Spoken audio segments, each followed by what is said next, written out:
Hello? Happy Monday. How's everybody doing? It's Photo Blab. We're here. And it's working. And it's working. The Mark is stream's live. here. Awesome. I'm here. Jeff is here. Mike is here. Tim's here. Tim is here. Hey, Tim. Woohoo. We were How's it just going? talking about you. Yeah. Nothing good to say, but we were everything talking we about said you. was awful. Yeah. No, just kidding. Hey, Sandy, how you doing? So how's everybody's weekend? What you guys been up to? Mike said he was out shooting with the EM1 Mark II, which is awesome. Any kind of shooting is awesome, but that's even better. Yeah. Mark, what were you doing this weekend? I went out and saw a couple of friends of mine. They were playing at a little pub locally, so I went down to see them, and I brought my camera with me. But hey, it was awfully dark in there for shooting. I'll tell you, I had my ISO up at 12,800. Oh my And God! Wait! You shot at 12,800? Are you okay? Is that okay? No, just kidding. But yeah, but I couldn't even really do better than that because as it was, I was shooting with my 70 to 200. My shutter speed was only like a 30th of a second. So Okay. it's either that or else go real crazy and bump up the ISO even more. But I wasn't that crazy. You should pop a couple of those into the share room so we can take a look at them. Yeah. Oh, Sandy said I was out taking some wintry ice photos. Oh, Sandy, you gonna put some of those in the share room? I would love to see some of those. I know Tim was working on some photos too.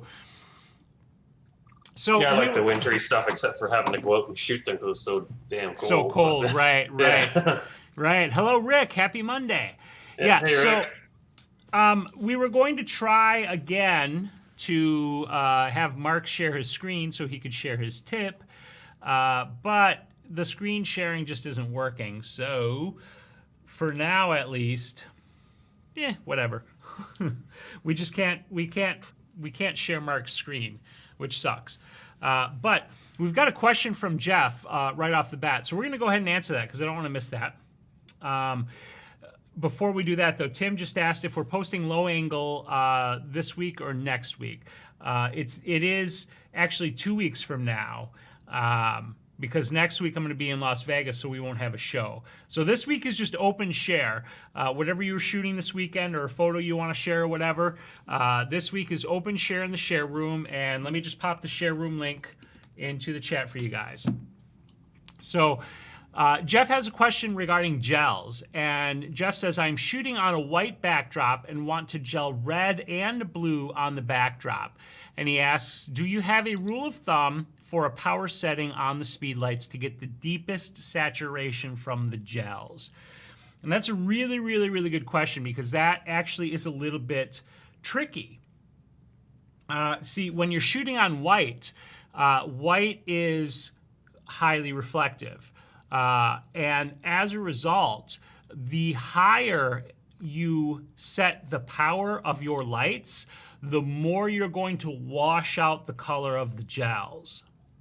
So in order to get a deeper saturation with your gels on a white background, you're going to want to bring those lights down. You're essentially going to want to be underexposing the backdrop to some degree. Now, not so much that it is, black or you start to lose the saturation into shadow and gray, but you're going to want to stay towards the lower power settings on your flashes. Like, it depends upon where you're set up, the distance and things like that, of course. But like as a starting point, go 1/32 power and then move from there. You may need to move up, 1/16. You may need to move down, towards 1/64th. But in that neighborhood will be a good place to start. The other thing you'll want to watch out for is if you're gelling red and blue, if those colors are intermixing, you're going to get purple. And being at a military ball, I'm imagining you're wanting red and blue for, the, U.S. rah-rah flag. And if that's the case, then you're going to want to try to maintain some separation between those colors by flagging, or however you're arranging your lights to avoid the purple. Unless you want the purple. If that's what you want, then that's cool. That's perfect. I have a question. Yeah, what's your question? It's in regards to what you're actually currently talking about with the gels. Okay. Because I've rarely used them. So if you're using them on the background, if you go brighter, is it going to desaturate the color? Well, see, it depends on the base background you're working with. If you're working with a white or a brighter background, then as you increase the power, you will desaturate the color, because you're essentially taking that white background. Even though your light is gelled, the higher your power is, the closer you're taking that background to being just purely overexposed white out, right? So it's like taking the luminance slider, right? And here, let me show you, in fact. Right, so if you look at, this is one of the photos in the share room, but I'm actually going to just create a new document real quick here for showing this. Right, if you look at the brush tool here, right? And let me switch it over so you guys can see my screen. I've got my color here, and I've got my hue, saturation, and luminance sliders, okay? So my hue is the actual color itself, so it's over in the red. And then the saturation is how red the red is. So I'm just going to set that saturation to 100%. Now my luminance is how bright the color is. So right now my luminance is all the way to 0, which means even though this color is red, it's black because there is no luminance, there is no brightness to it. But as I brighten it up, the color gets brighter and brighter and brighter. Now watch what happens after I start going past 50%. You just look at the circle down below. As I'm going past 50%, that color is getting less and less saturated because it's getting brighter and brighter. So after you get to a certain point, now that color just becomes white because it's so bright. So that's what's going to happen on a white background with gels if you increase the power. But if you flip it around and you start with a black background, then you have to do just the opposite, because the black is going to be absorbing the light for the most part that you're shooting at it. And it's so dark that it's just going to be black. Right, that's that luminance back to 0. So then what you want to do with the black background is you want to be increasing that power to the point that you get that saturation, that luminance in there to give you the color. So if you were shooting those red and blue gels onto a black background, I would be telling you just the opposite. I would be telling you start with your power at around like 1/2 or 1/4 and increase or decrease from there for your desired saturation. But that's because of the base you're starting with. So you have to take that in mind when you're thinking about what kind of saturation you want to achieve and how much power you need to achieve that. Good info. Yeah, it's a little bit confusing, but if you just think about the fact that if it's a dark background, more power. If it's a bright background, less power. And that will give you more saturation. I was thinking that was probably the case, but I wasn't 100% sure. Right. So we've got another question, and then we've got a bunch of photos shared already. So we'll jump in and we'll start taking a look at some of the photos. Let's see here. Dwayne says it was blowing snow yesterday and is getting ready for 4 to 8 inches tomorrow evening. We're supposed to get 6 inches here too. When I shovel this week, I will not mess my back up like I did last week, which is significantly better, by the way. I'm feeling a lot better. Not all the way 100%, but like probably 80 to 90% better now, which is great. And then Rick says, if you could take just one lens to a party or a wedding reception shoot, what focal length would it be? I have recently fallen in love with the 35. So for that, Mark, I defer to you because you are the guy who shoots weddings and parties way more than I do. Yeah. Christopher's leaving us already. Oh, I think he's just saying goodnight as in it is nighttime. Oh, maybe. Hopefully. that, Hi. that that could be. Yeah, hey, Chris. Yeah. Yeah. Hi, Christopher. Chris, or bye, Chris, whatever the case is. Yeah, but anyway, that's Rick's question. What do you say, Mark? That's actually a tough question because depends on what I'm going for. Because as a lot of you know, I like shooting long. I like shooting up my 70 to 200 because I like to kind of capture the candid moments when I'm like at a wedding. But that being said, that's usually if I'm like the hired gun or the second shooter, either way. But if I was just kind of there, just kind of browsing around and just I wasn't the hired gun and I was just a guest, then I would probably use my 24 to 70. It's just I wouldn't be able to get as intimate with some of the shots, but I would be able to probably get a little more variety of stuff that I'm trying to shoot. Okay. If it were me, I would take, if I could only take one lens, I would probably take, oh shit, that's a tough call. I mean, because I don't really shoot that kind of stuff very much. Yeah, exactly, and it depends on what you're going for. So yeah, there's not really a right answer. Mm-hmm. I mean, the 35 is going to allow you to get a lot of wide stuff, which is great. I guess I think of my two main lenses are the 12 to 40 and the 40 to 150 for Olympus, which, you know, in 35 millimeter equivalents would be 24 to 70 and 70 to 200. And I guess my approach would be, if I could only take one, I would think about, do I want to get more wider environmental stuff, or do I want to get tighter, more intimate, individual portrait type stuff? And that would determine which lens I was going to take. Yeah. So that's how I'd approach it. I want to say Yasu to Shane, who said hello in Greek. Yeah. Like literally in Greek, in parentheses. Hey, hello, Paul. Okay, so let's jump into the share room and let's take a look what you guys have been sharing with us.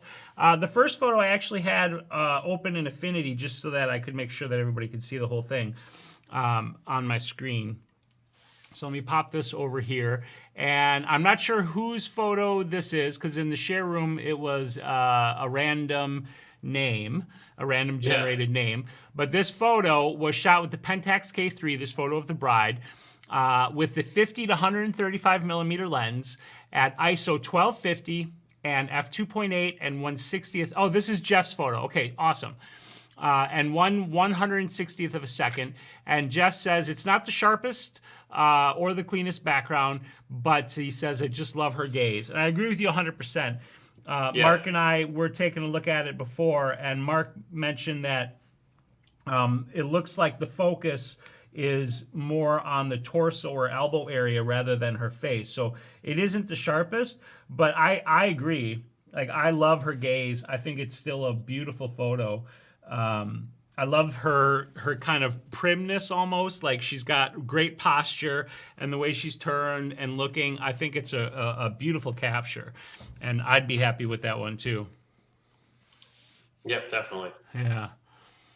All right. Let me flip back over to the share room and see what else we got in there. So we've got one of Sandy's ice photos here. Yeah, she's got two there. I'm not sure. Oh, it's not the same one. Okay. Okay. That was weird. Oh, here we go. Now it's actually, I think, maybe working. It seems to be taking some time to open the photo. Oh, that's awesome. Why won't this open? Yeah. It opened for me, and I got a crappy internet. Yeah, right? It won't open for me. All right, I'll get it over to me the other way. This here is Eric and John, and then it says Aaron and John. Aaron and John. Sorry. Yeah, those are mine. Oh, those these are are the yours. 12,800 ones. Oh, yeah. okay, got it. So these are the 12/8s that you shot. God forbid, right? Oh my gosh. Oh, and Anything but that. Today of all days, my iPad, my internet. All right, screw this. We're gonna do this a different way, since My internet is just going to be a finicky beast. Let me get the share room open on this other screen, and we'll do it this way. This is the height of live content, isn't it, people? Yeah, nothing works. Nothing, yeah, nothing works, of course. Give me just a second here. GL/AE8AB. Should have just clicked your link. Yeah, but I'm in a different place. Oh, okay. Here we go. Okay, Sandy Ice. And let me turn this off. And look at that. Just like magic, it shows up. Boom. There we go. Steve says, hey, Maya's here with us this week. Her brother is sick, so he's chilling on the couch. Oh, that's a bummer. That's I'm a sorry. shame. Yeah. Hello, Maya. And to Maya's brother, I'm sorry you're sick. I hope you feel better soon. So this is Sandy's ice photo. That's super cool. I'm loving how that looks. That's kind of neat. That's right beside the road, too. Yeah, I think that's Something awesome. like that. Yeah. Like, I would feel a little bit, I mean, the ice isn't going to come shearing off, but I would imagine in the springtime, it might kind of be scary driving past all of that ice that could possibly shear off and fall on you. So that would be a little bit nerve-wracking, I would think. Yeah. Yeah. All right, let me figure out where my mouse is. Let's see if I can get back to your photos, Mark. Okay, so here we go. Aaron and John, and then you got the wide shot here, too. Yeah, I mean, at 12:8, they look great to me. But you guys know how I feel about. Yeah, it's nothing I'd print. Humongous size or anything, but for sharing online, they were quite happy with them. Oh so. yeah, no doubt. I think they look very nice. Looks like a super chill hangout. I mean, it's funny too because you're telling me you shot that at 12,800, and what was your shutter speed? 1/30th? Yeah, around 1/30th. Yeah, I would have guessed like that was a super well lit location based on that photo. You know what I mean? Just seeing that photo, I would have pictured this at some kind of a cafe, hangout place in mid-afternoon with a nice big window, just a ton of light coming in, and you're just chilling out there, clickety-clacking away with the camera while they're taking photos. I would not have guessed that it was the situation you explained, which is like, super, super dark in there and everything. That's what I love. That's what I love about ISO and about the ability to just go and crank that bad boy out of there. Yeah, awesome. We got a photo in here coming up. Here's another one of Sandy's ice photos. God, yeah, that looks super cool. That's a prime, Sandy. These ice formations you have, that's a prime candidate for some low angle stuff. Are you trying some low angle with the ice, or are you shooting some other stuff for that? I'm curious to know. I know Tim shot some low angle. I've seen a few people putting some low angle photos in the Facebook group as well. So how are you guys coming with the low angle challenge? I'm going to be shooting mine next week while I'm in Las Vegas. So I've got a couple of ideas, like very general ideas now of what I want to try to do. But Aaron and Kylie are going to be there in Vegas with me and my friend Pierre. And we're gonna shoot a bunch of stuff. So I'm gonna come back with some low angle to work with from there. So I'm excited about that. But this ice, I'm looking at this thinking, God, you could do some cool low angle. Oh goodness, whose is this? You guys, you know how to hit me in the good photo field spot, right? Right? Throw some gels on some lights. Yeah, throw some gels in there. Yeah, and you've got my number.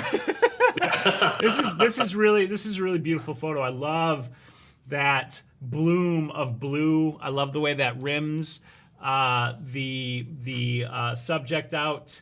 I love the red coming in and the contrast between the two, the mood captured here. This is awesome. This is super cool. This is Paul's. Yeah, Paul. You got my number, man. This is really nice. I know Paul. He's a good friend. And, okay. And I know the model. I shot her a few times too. Oh, okay. Yeah. Nice.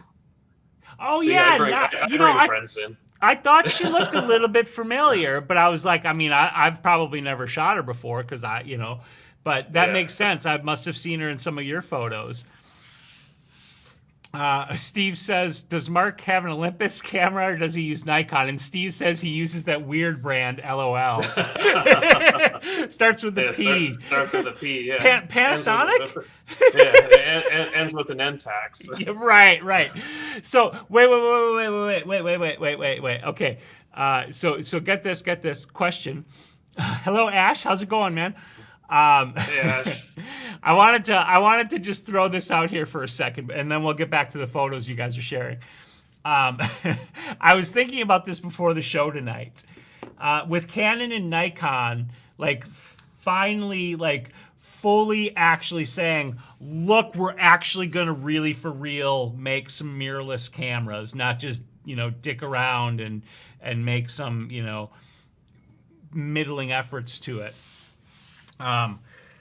Pentax is now the last remaining major camera manufacturer that does not have any mirrorless cameras in their current actively being developed lineup.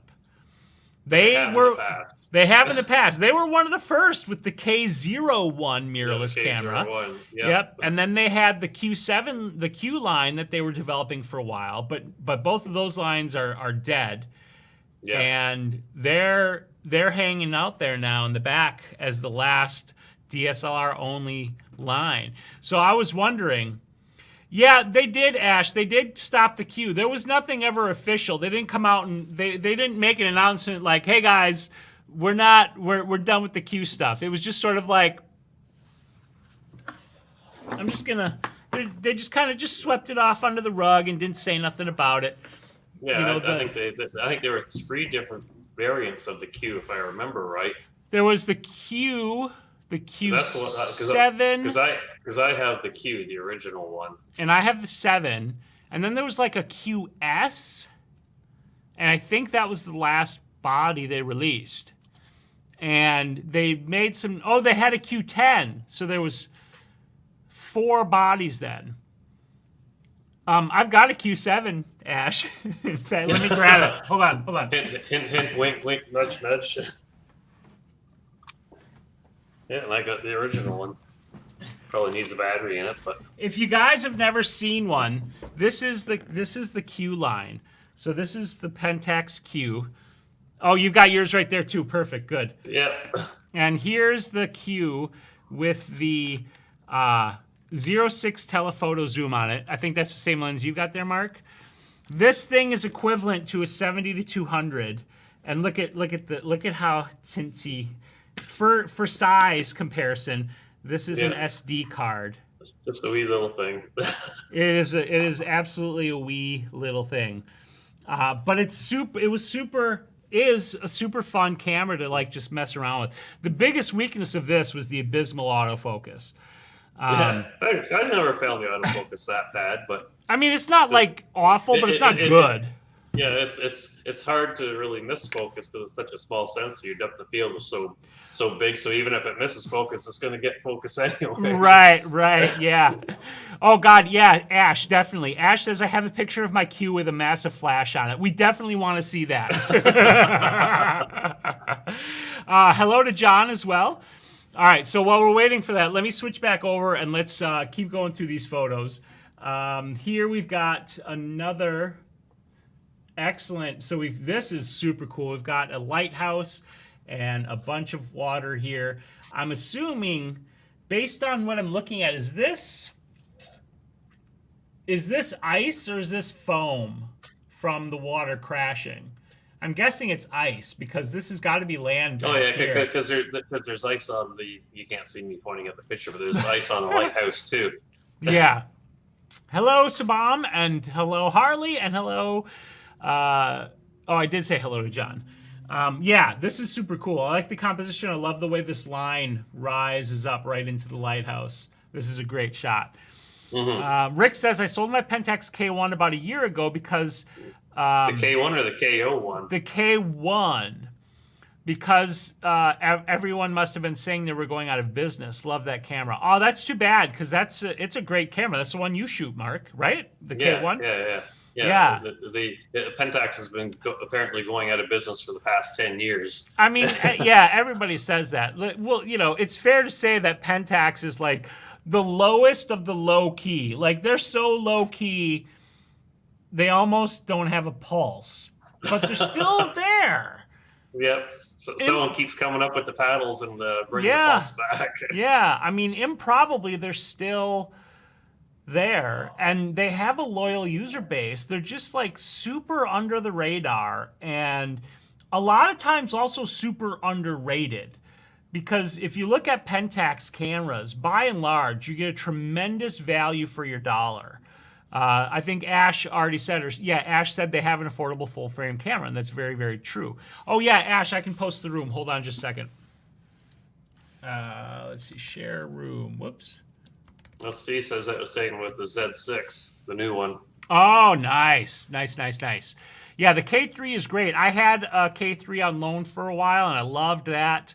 This excellent camera. I highly recommended that to a lot of people. Hello to Cochise Heart, and hello, Mark MC. So Jeff's a K3 shooter as well. Yeah, that's right, the photo we looked at earlier. So yeah, Pentax is great. Like, don't count them out. But the question / joke I was going to make is, you think it's going to be like a decade before they actually come out with a mirrorless camera now? Kind of like they took a decade or so to actually finally for real put out the full frame camera that they did. That's what I was going to ask. Oh, dang, look at that. Holy smokes. That's crazy. Like, that makes me feel, the composition of this shot, the depth of field of this shot, this makes me feel like these guys just climbed a friggin' mountain, like summited Mount Everest, Now, granted, I know there's, a lighthouse right there, and there's no lighthouse on top of Everest, but still. What do you think of that photo, Mark?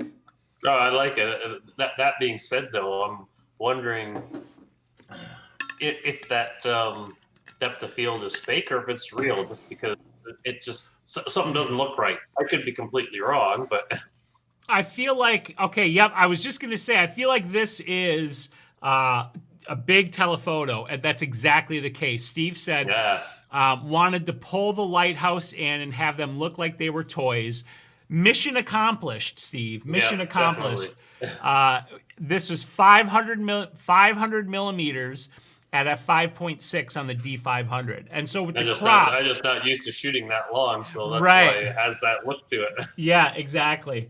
With the crop factor, the effective field of view on the D500's APS-C sensor is 750 millimeters, roughly. It might be a little bit more like 800, because I think the Nikon crop is 1.6, or is that Canon? Whatever, it's in that neighborhood. Yeah, 750. Steve said that's right. Yeah, this is a super cool shot. I love what you did here, Steve. This is awesome.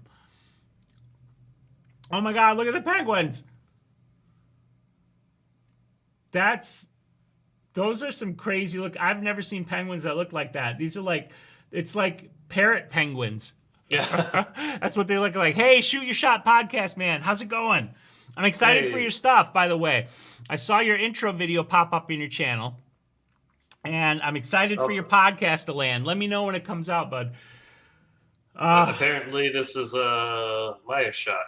Oh, this is Maya's shot from the zoo. That is awesome. Okay, so Maya, first of all, I dig it. That's super cool, right? Like, we got some good stuff going on here. You've got, compositionally speaking, there's some really cool things over here, because you've got this frame broken up so that, things are interesting and your eye moves around it.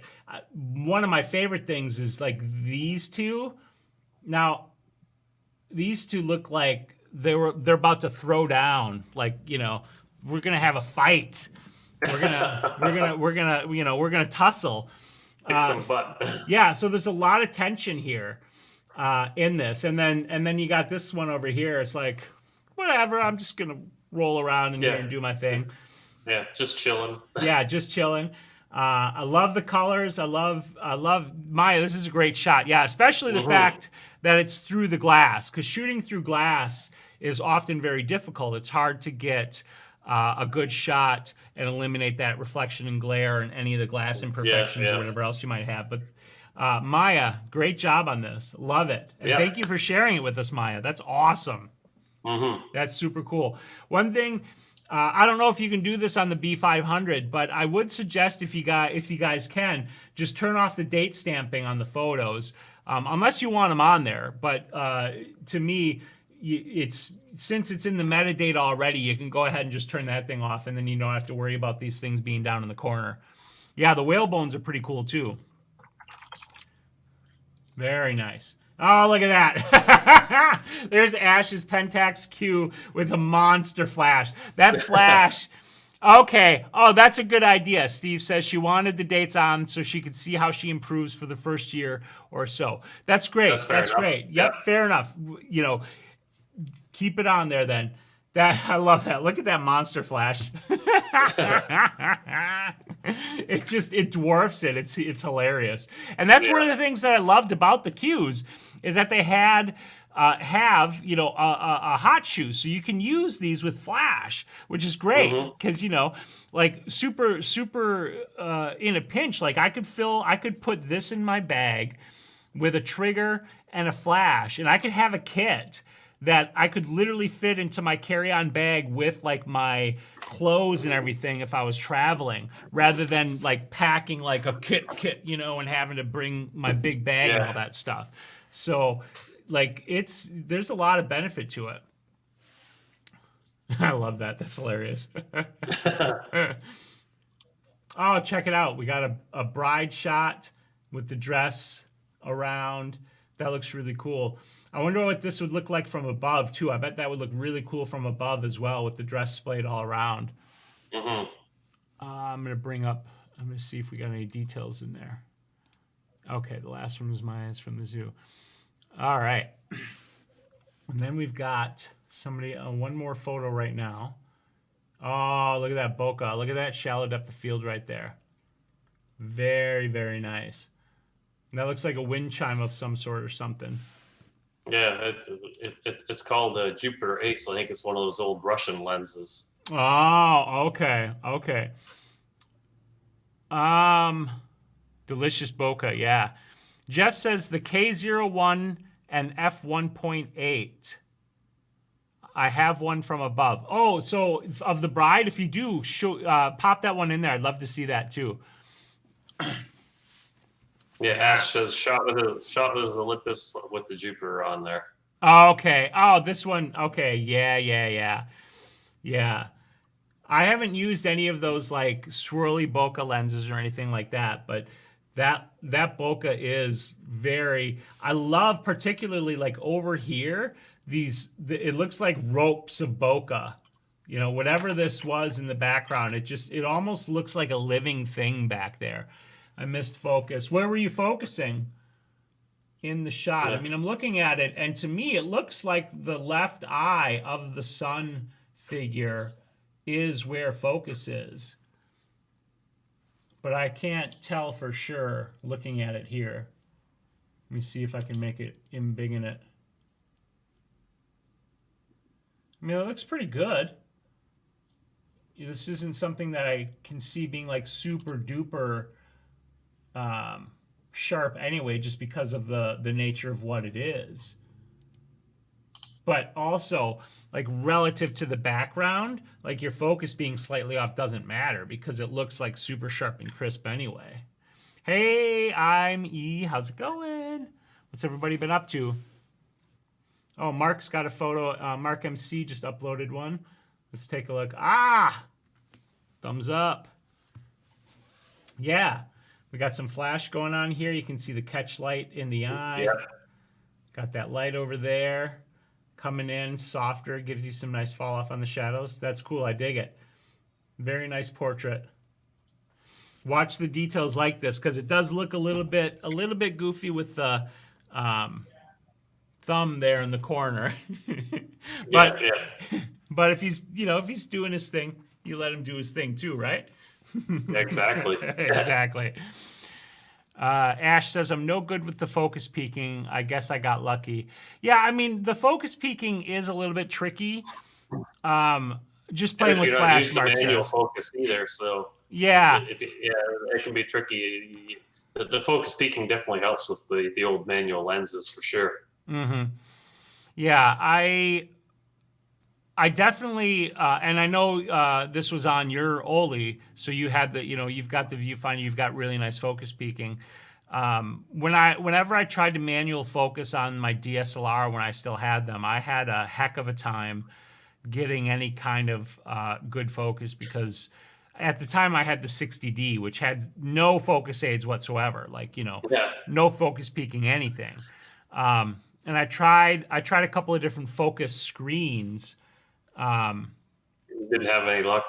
No luck at all. No. Hmm. And so in the end, what I ended up doing was, just I was like, you know what, I'm not gonna with my DSLR because it just isn't, it just doesn't pay. Right. But with my Olympus, I find it actually pretty easy. The only time I had real trouble with it was when I was using, and when I do use the Lens Baby Sol 22 lens, because the Lens Baby deliberately has the optic that gives you that crazy swirly. Here, let me show you guys.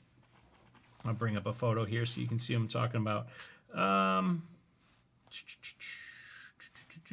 Let's see here. I need to go to Lightroom and I need to find 2018 and I need to find Angela. Here we go, right here. So this photo right here, let me switch it over so you guys can see it. To turn that back on. All of this swirly bokeh on this particular photo here was achieved through the optical characteristics of that Lens Baby. What was incredibly difficult about using that lens is I had focus peaking turned on, and it would show me that what I wanted in focus was in focus, but the focus peaking didn't take into consideration, because it can't, the optical characteristics of the lens, meaning that even though technically speaking everything I wanted in focus was in focus, right? Like in this shot, I wanted her eye in focus. It took me like 40 shots to get one or two where her eye here was actually in focus. I don't think it switched speeds unless I'm just delayed. Let me. Whoops. No, Sandy says she can't see it either. So. Okay, sorry about that, guys. Sorry about that. Okay, so here's the shot of Angela. I thought it would just switch automatically. So let me back it out again so you can see what I was talking about. All of that swirly background stuff was out of focus, and rendered because of the lens. And then zoomed in here, you can see that I've got her eye in focus. But when I was focusing and using the focus peaking, it was showing me that her whole face, her elbow out here, like her hair, her ear, all of that stuff was in focus according to the camera and the lens, based on the aperture, focus distance, blah blah blah blah blah, right? But because of the lens characteristics, I actually had this teeny tiny area. And maybe that's some of what's happening with the Jupiter as well. I know some of those lenses, because of the optical characteristics, they give you that great swirly bokeh and all that stuff. But it also might be that a little bit of focusing is finding exactly like where in the frame the thing needs to be in order for it to be in focus, whatever it is. Excuse me. Okay, sorry about that tangent there. Let me flip it back over, and I love that picture. I do love that shot. Because he's just like, yeah, take that picture. Yeah. Oh, look at that. We got quite a bit of bridal activity going on in the feed today of the photos we're getting. It's very nice. Mm-hmm. Did I miss any photos? I think you might have missed a couple. Might not have refreshed before I. Let me just see. Okay. Yeah. So I know that's good. Yeah, I like Oh, this okay. bridle shot. Oh, okay. I think the bridal shot's in there twice. Maybe Yeah. is what I. Okay, I Yeah. think that's where I'm confused. Very slightly tilted. Yeah, that's what I was gonna say too. I'd say just straighten that bad boy out. Or this is a great candidate for a bit of just perspective correction. So let me see if I can grab this here first and show you guys what I'm talking about. Oh, now things are loading up proper like on the iPad, so I might be able to just switch that up because that's easier than me having to look over there. Okay, so I'm gonna save this. And in doing so, I want to show you guys the perspective correction tools in Lightroom are pretty cool. Now, I'm going to show you guys in Lightroom here on the iPad. However, this is available in Lightroom CC on desktop and in Lightroom Classic. So this shot here, I'm just going to bring it in. And if you go into your editing, you've got this geometry. And one of the things you can do is use the guided tool to perspective correct something. So like let's say here, I want to take and I want to straighten up these edges here. Boom. Just by drawing those lines on the edges that you want to be straight, it updates that perspective and it takes away that distortion that you get when you're shooting lower and you don't have a tilt shift and all of that other kind of stuff. And so I like to do that in certain shots, and that to some degree actually mostly straightened out the slight tilt in the horizon as well. How does that look to you? Got a little bit. Yeah, still got a little bit, but not nearly as much as it did before. Yeah, but just doing that. Easy to fix now. What's that? It's a bit easy to fix it now. Yeah. And then what is really great about this is now you've got the railings there are the only thing that have like a perspective shift, which helps direct your attention even more towards the bride, which I think is really cool. Mm-hmm. So that's something you could do if you wanted to shift that a little bit. That's my image. Great tip. Okay. That's awesome. I love the shot. Otherwise, it's like, and it's not even that it's bad the other way. I'm not trying to say it is. Just this is something you could do if you wanted to update that and help push your focus a little bit more where you wanted it to go. Steve says I put up a better shot of how thick the ice was on the lighthouse, and Maya wanted to share her daddy-daughter dance image I grabbed real quick of her. Excellent. We'll take a look at those. And then Ash says, I was trying to upload a photo from the Jupiter showing the nice tone and sharpness, but my PC broke. Ouch. I hate it when that happens. What'd you say, Mark? Said, yeah, oops. Yeah, exactly. That's never good. Oh, here's the daddy-daughter dance. There's Maya at the dance. That's awesome. How was the dance? Like, I love dancing. Mark, you a dancer? Oh, I dance all the time. I'm sensing a bit of that sarcasm. Yeah, is that /S? A little bit of sarcasm there. Okay, so this is my question to you guys out in the chat. Who in the chat, are you guys dancers or not dancers? Dancer or wallflower? Put it in the chat. Let me know what you are. I am a dancer. I'm going to say that loud and proud in the chat right now. Dancer! Dancer! So Isaac Lil says, have you ever edited with Snapseed? I have. Mark, have you used Snapseed? I have not. Okay, it's so it is a mobile app, and I used it back in the day. That sounds so bad. Yeah, Shoot Your Shot podcast is a dancer. Noisy Mama's a wallflower dancer. I know you're a dancer, Noisy Mama. I know you're a dancer. Yeah. Tim says, with enough liquid courage, I'm a dancer. Most times I sit back and watch. Hey, I'm E is a wallflower. Jeff is a wallflower. Rick, yes, dancer. Yes. Roderick, yes, dancer. Paul says dancer, but not as good as you, Mark. Okay, wait. Next video on Mark's miscellaneous video channel needs to be a dance-off between you and Paul. that could be nasty. Cat could be nasty. Yeah. I have to figure out where I'm going to put the brass pole up then. John's a dancer. Mike says, depends on if there was an open bar. I am a dancer. Okay. Roderick needs a new G-string. Sandy wants to know what's a wallflower. A wallflower. You've never heard that, Sandy? That's crazy. I've never heard it either, to be honest. Really? Really? The song by the Wallflowers, or I guess the band the Wallflowers, but I have no idea what a wallflower is. All right. Let's see what Urban Dictionary says, first of all. Yeah, so in the dictionary, it says, for definition number 2, informal, a person who has no one to dance with or feels shy and awkward and excluded at the party. So I'm not exactly, I'm the wallflower. Yeah, exactly. School dances in the gym, just standing against the wall. That's exactly it, Roderick.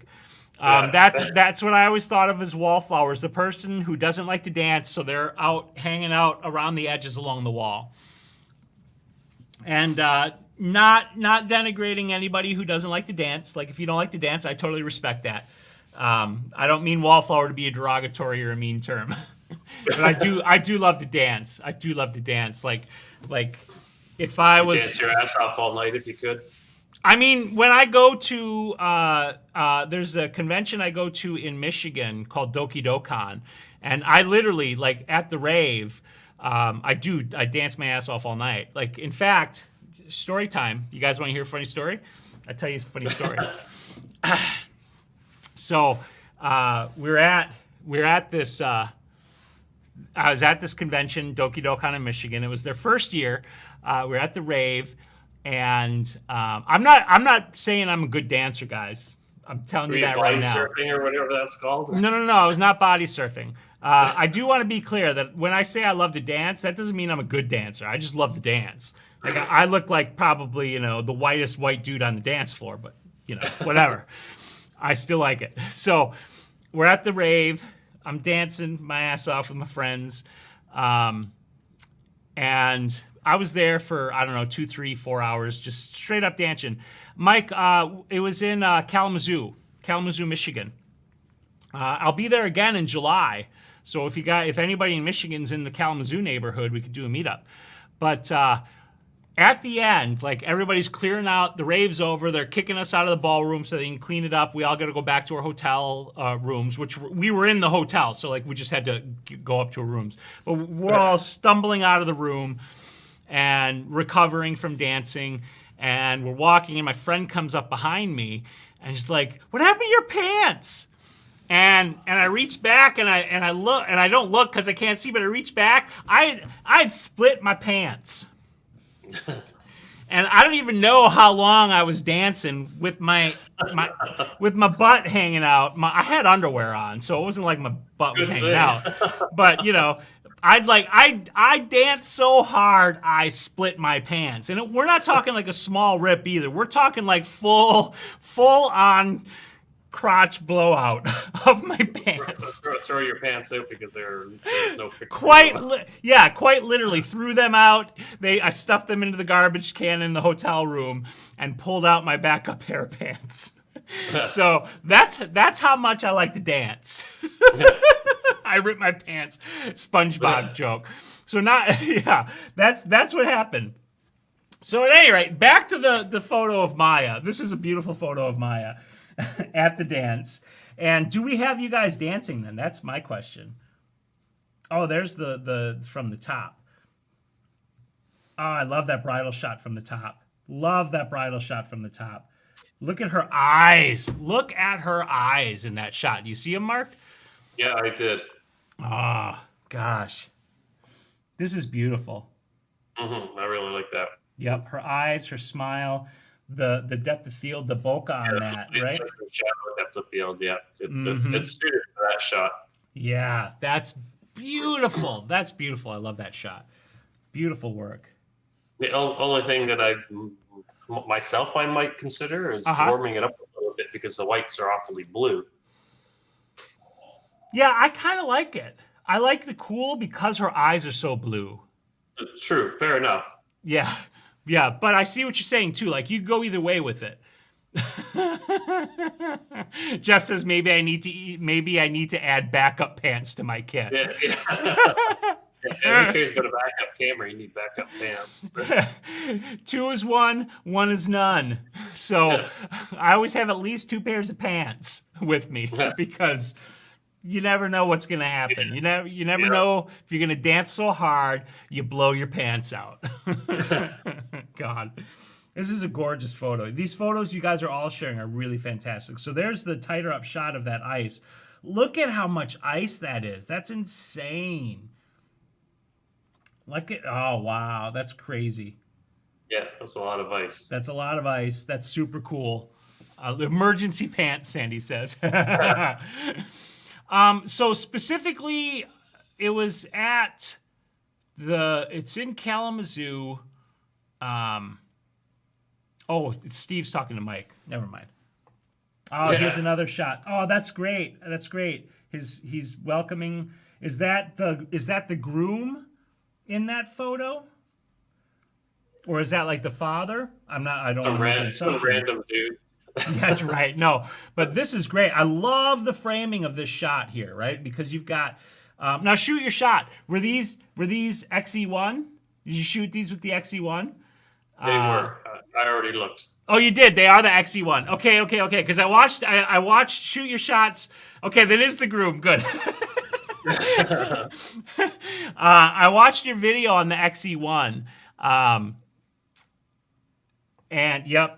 And I see what you're saying too about like the quality, the feel you're getting out of these photos. They have that, and I like it. It gives a very what's the word I'm looking for? There's an intimacy.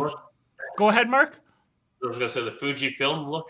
Yeah, I mean it's one of the film. It's definitely one of. Is it one of the film simulations that you're using here to achieve this shoot your shot? But I dig it. Fuji is they're king of that. Yeah, they're king of that for sure. Yeah. And I love how you frame this too. Like again, the stair rails create a push right into the subjects. The groom, with the hand, that's just perfect. He's welcoming her in and her gazing to him.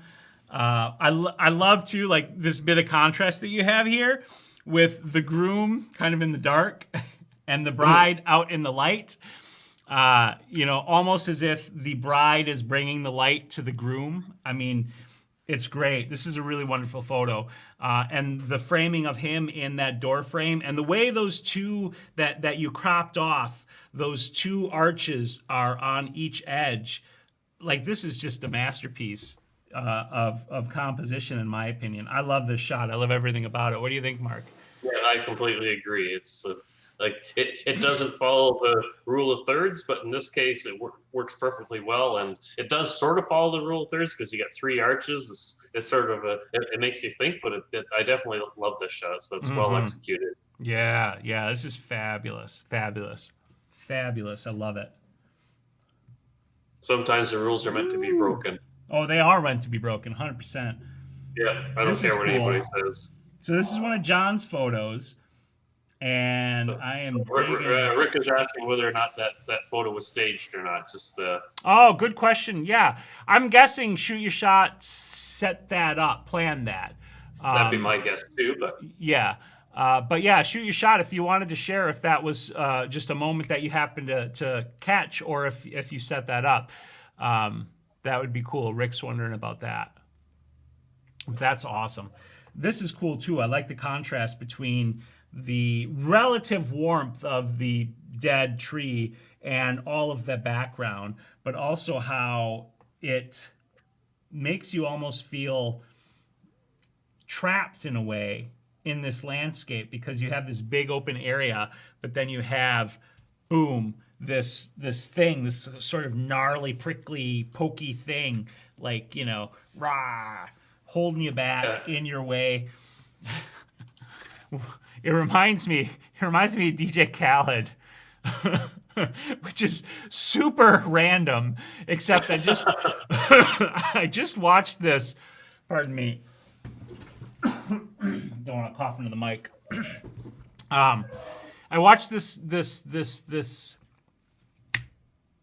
documentary on Netflix called American Meme, talking about like social media stars and all this different stuff. And they showed a video of DJ Khaled, like, you know, Snapchatting himself, quite literally getting stuck on like a bunch of dead trees and branches like this, jet skiing somewhere, which is why that this particular context speaks to me in that way. What do you think, Mark? Yeah. Yeah, this is cool. Also, it kind of looks like a dragon head.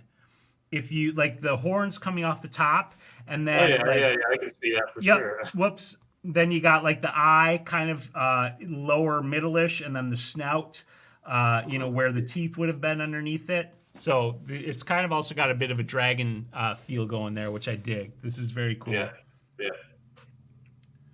Okay, that's the second upload of that. Ooh. Okay, we got something that's a little bit dark and a little bit... That's abandoned looking. I like this. Okay, so whose shot is this? And we need some details on this one. Seeing if there's anything in the share room about this. Nope. When you guys do upload your photos to the share room, if you could include some details. Oh, we lost Mark. Uh-oh. I was wondering what happened there. I thought it was fairly abrupt that Mark just stopped talking. All right, let me shoot Mark a message. Yeah, Mark's gone. Yeah, I like the mood. Just checking with Mark to see if he's able to get back in.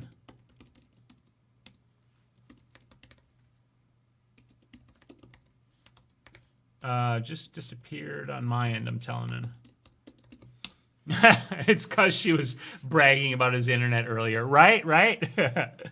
Yeah, so whoever's shot this is, give us some details on this shot, because I like it, and I can certainly see some of the environment and what was happening here, but I'd love to get some background on it.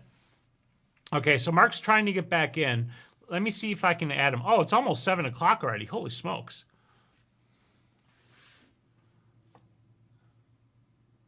Trying. Okay, this is Paul's. Doesn't seem to want me back. All right, I got to try to re-add Mark here. So let me get Mark a new link.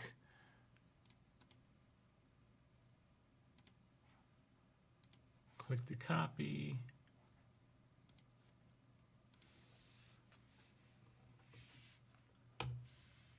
Okay, so let's try that. So this is Paul's photo. This was shot in an abandoned church.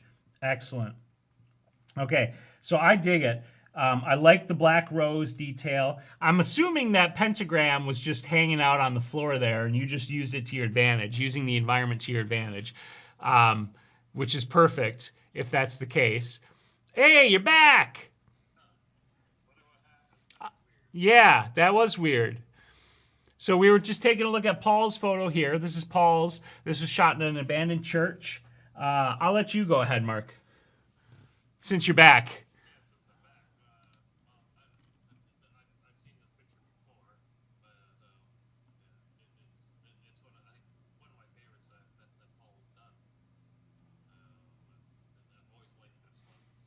Mm-hmm. Yeah. Paul says cold and wet as hell. I can see wet because of the snow that she appears to be posing near. But the light, yeah, the light is great in this. The atmosphere. Oh, whoops, sorry, guys. I always forget I got to re-update. There we go. You should be on the screen now. Okay. Can people hear me too? They hopefully should be able to hear you because you just came back in. I didn't have to re-add you anywhere. No, okay. So it should be all right. Okay. We're reviewing old or new. We don't care. Yeah, right now we don't care. Whatever you guys want to share, just go ahead and throw it in the share room. When we come back, on the whatever it is of March. 2 weeks. Yeah, in 2 weeks. That's when we'll be doing the low angle. In fact, I want to go over that right now because it is 7 o'clock. I do want to finish going through the photos that you guys have already shared, and then we'll wrap the show up. Yeah, so no more uploading today then. Right. So the next week, no show. Paul says can't hear Mark now. You should be good to go though. Sandy said you can. Okay. All right. So we're if you guys can't hear Mark, let me know. But next week, no show. Probably going to be an edit next Friday because I should be home for that, but not a photo blab. And then the following week, which is again going to be March 4th, that's when your low angle shots are due. So for that week, we're going to want to see your low angle photos, and Mark and I will also have low angle photos that we'll share. And hopefully. That's the plan anyways. Right. Well, we got to come back with something. So yeah, exactly. We'll have something. And we'll go over all of our low angle photos together, and we'll talk about the challenge, and we'll talk about everything about it. Each one of us, what I'd like for you to do when you share those photos, just so that everybody's prepared for it. When you put them in the share room on the 4th, I'd also like you to upload your camera settings, including any flash information if you use flash, and a little bit about the photo, what you were thinking and trying to achieve when you shot the photo. Because the idea behind the challenges is, of course, that we, get out there and take some damn photos, but also so that we can discuss the photos that we're trying to take and the challenges that we experience and help each other pass those challenges. So that's what the challenge is. That's the plan. I'm still going to make the calendar and do the things that I said I was going to do that I haven't done yet. Okay, let's look at the rest of these photos. This is a great photo that Paul shot in the church. I dig it. I like the mood.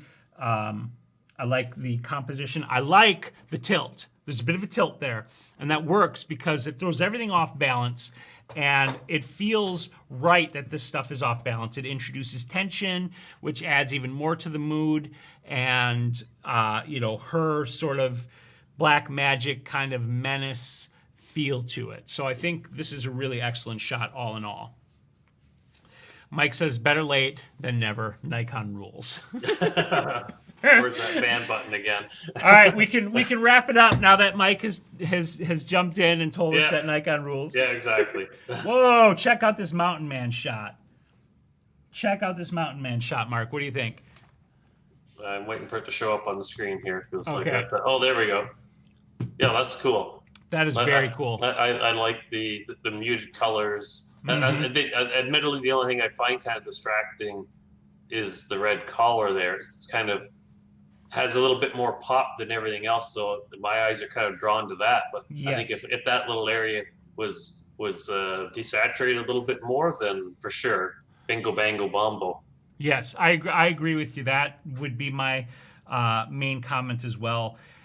It can, selective color like that can work, but what happens when you do selective color is your attention is naturally drawn to that burst of color in the image, and in this case, it's fighting for attention with the principal subject being this person and this person's face, which has so much detail and character to it. Right? You've got that awesome gnarly beard, and then you've got this craggy face that has this amazing expression framed by this amazing hat, right? And so all of that is like a centerpiece of amazingness. And then you have this burst of color down here that says, hey, look at me. So you got to think about that when you're thinking about doing selective color, because that's fighting for attention. And so if that's where you want people to focus, that's fine. But if you want them to like see this person, then like Mark said, bring that red down along with everything else, and let this person shine for the person that they are, because it's amazing. Steve says, thank you. He's the Mountain Man photo guy, and he appreciates the review. Hello, I'm going to say this wrong. Umzil from Morocco. Welcome. Yeah, welcome. Yeah. And Harley says also that bright spot in the background could be dimmed a bit. Yeah, you could hit that on the left. That one. Yeah. Yeah. It doesn't bother me though. That I agree. Like what pulls my attention more is the red, but if the red weren't there, that's a possibility just because it is a bright spot. So that is something to consider as well. Yeah. So Mike's got a question, so we'll answer that before we go on to the next photo. Yeah, and before we go further, I do want to say, like, it is an amazing photo. It's absolutely an amazing photo. I love it. It's just obviously the where you want your attention to go. Yeah, right? Exactly. So Mike's question is this: if you edit a raw shot in Lightroom, save it to JPEG to order a print, what is the point of saving to RAW? Okay, so the point of saving to RAW is that your RAW is your master file with which you generate the JPEGs or TIFFs or something else for a particular use, right? So raw file with all of your edits, whatever you do, that's your master. I want to share this photo on Facebook. Okay, I'm going to create a JPEG that's 2048 pixels on the long edge, because that's your ideal size for Facebook, by the way. And boom, shoot that off to Facebook, delete the JPEG, don't need it no more. Want to print? Going to take that raw file and generate a high resolution JPEG so that I can get my print with my edits the way that I want it. Once I have my print, can delete the JPEG if I want, because got the print, my master file is sitting there. So like that's the point of the raw. The raw is your master, and from that raw you can generate an infinite number of JPEGs for an infinite number of uses that will always look the way you want them to look because they come from your master raw file. That's the way I think of it. What do you think, Mark? Yeah, no, I agree. And I guess the other advantage of saving, I assume when he's saying saving to raw, when he's actually talking about when he's creating the picture in the camera, like setting the camera to do raw. Right. And for me, the biggest advantage is you get a lot more latitude. If you happen to have your white balance wrong, it doesn't matter with the raw. It's easy to fix. If you overexpose or underexpose, you have more to work with for to bring things back. Whereas JPEG is basically it's already baked. If you get the white balance wrong, you can typically correct it, but that's when you start to lose information. Same with if you underexpose or overexpose and you try to recover it, the information is just not there. Whereas the raw file, it is. Yeah, precisely. And Harley commented raw equals negative, JPEG equals print. That's a simplified version of what Mark was just saying. Yeah. A quick comment to say is that JPEGs are fine if a person wants to shoot JPEG. Absolutely. Yeah, so don't take, with us saying what we're saying here, don't take this to mean that, if you don't shoot raw, you're not a real photographer. Like, we're not saying that. It's just understanding the difference between the two. And perfect example is what Rick just said here. There's so much work with RAW, I often feel it's overkill. Quite often I feel with minimal work, the JPEGs are just as good. And that's perfect. There's nothing at all wrong with that. If that workflow suits you as a photographer, shooting in JPEG, doing a little bit of work, and having your JPEG as your master file, and you generate JPEGs for whatever you want after that, that's fine.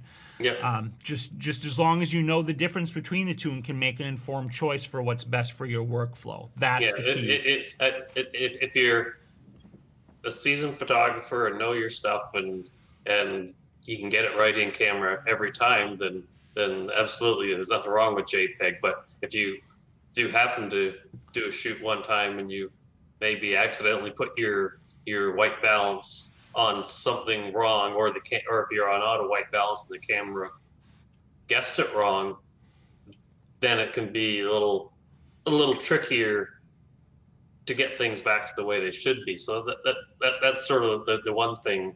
I guess sort of the main thing is if you do mess something up, you've got the latitude to fix it. Versus with the JPEG, you don't have as much if something does happen to go wrong.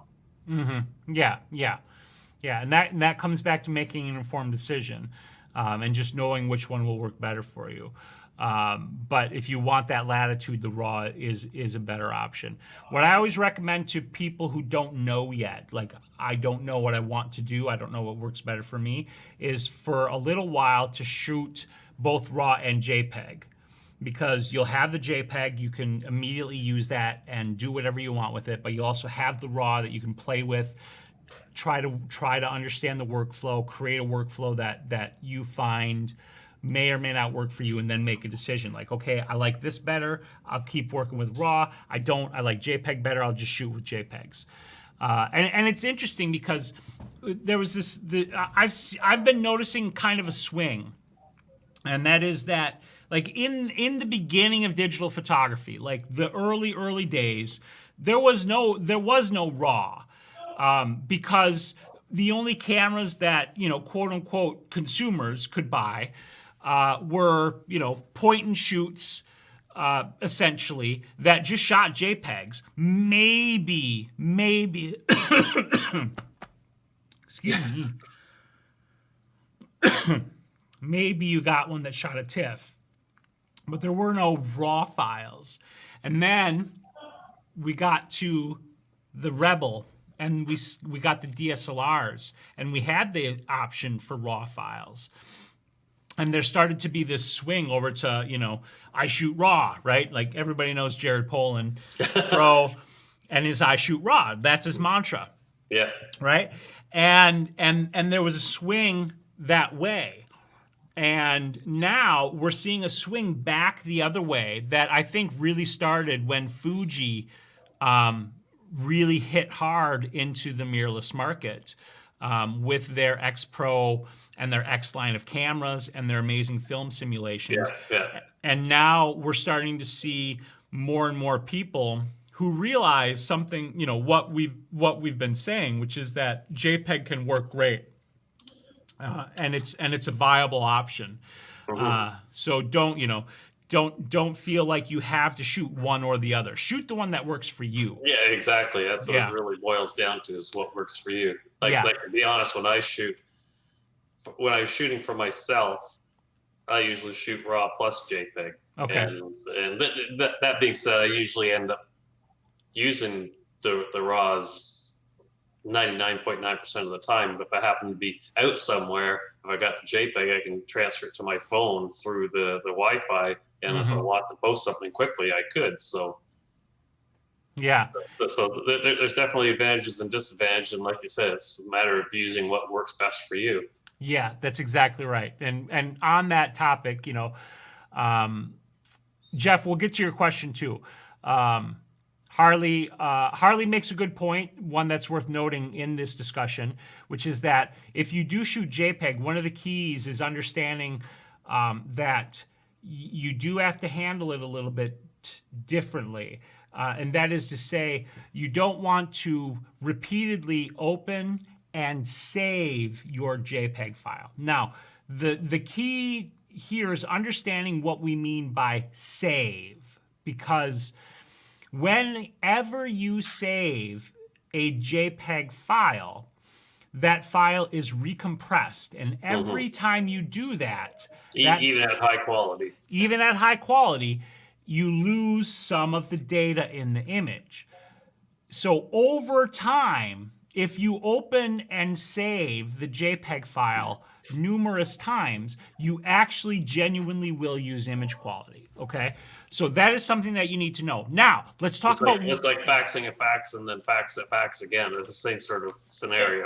Yes, that's exactly it, right? So now, what does saving mean? Because saving used to mean something, but now it's different with the way computers and cameras and phones and all of our different devices work. Saving is different from what it used to be. So let's understand what it means and when saving will degrade the image, okay?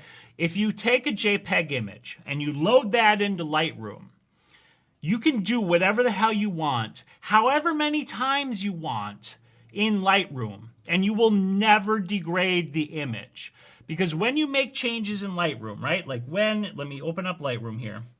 It's non-destructive. Exactly. It's non-destructive, right? This is not my image, so I'm not going to make any more edits to it. But if you take an image, right, we'll take one of me as Spyro the Dragon. Now, these are all raws, but that doesn't matter because the point here is that this image is loaded into Lightroom. But any of these changes that I make, this is not actually written and saved into the image.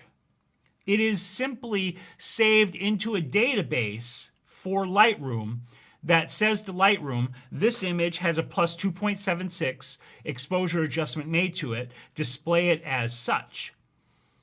And if I want to change that again and make it a -5 exposure adjustment, boom, I just did that. And it doesn't change the image file at all. The file is never saved in Lightroom in the sense that the image is written to or written over on the disk of the computer.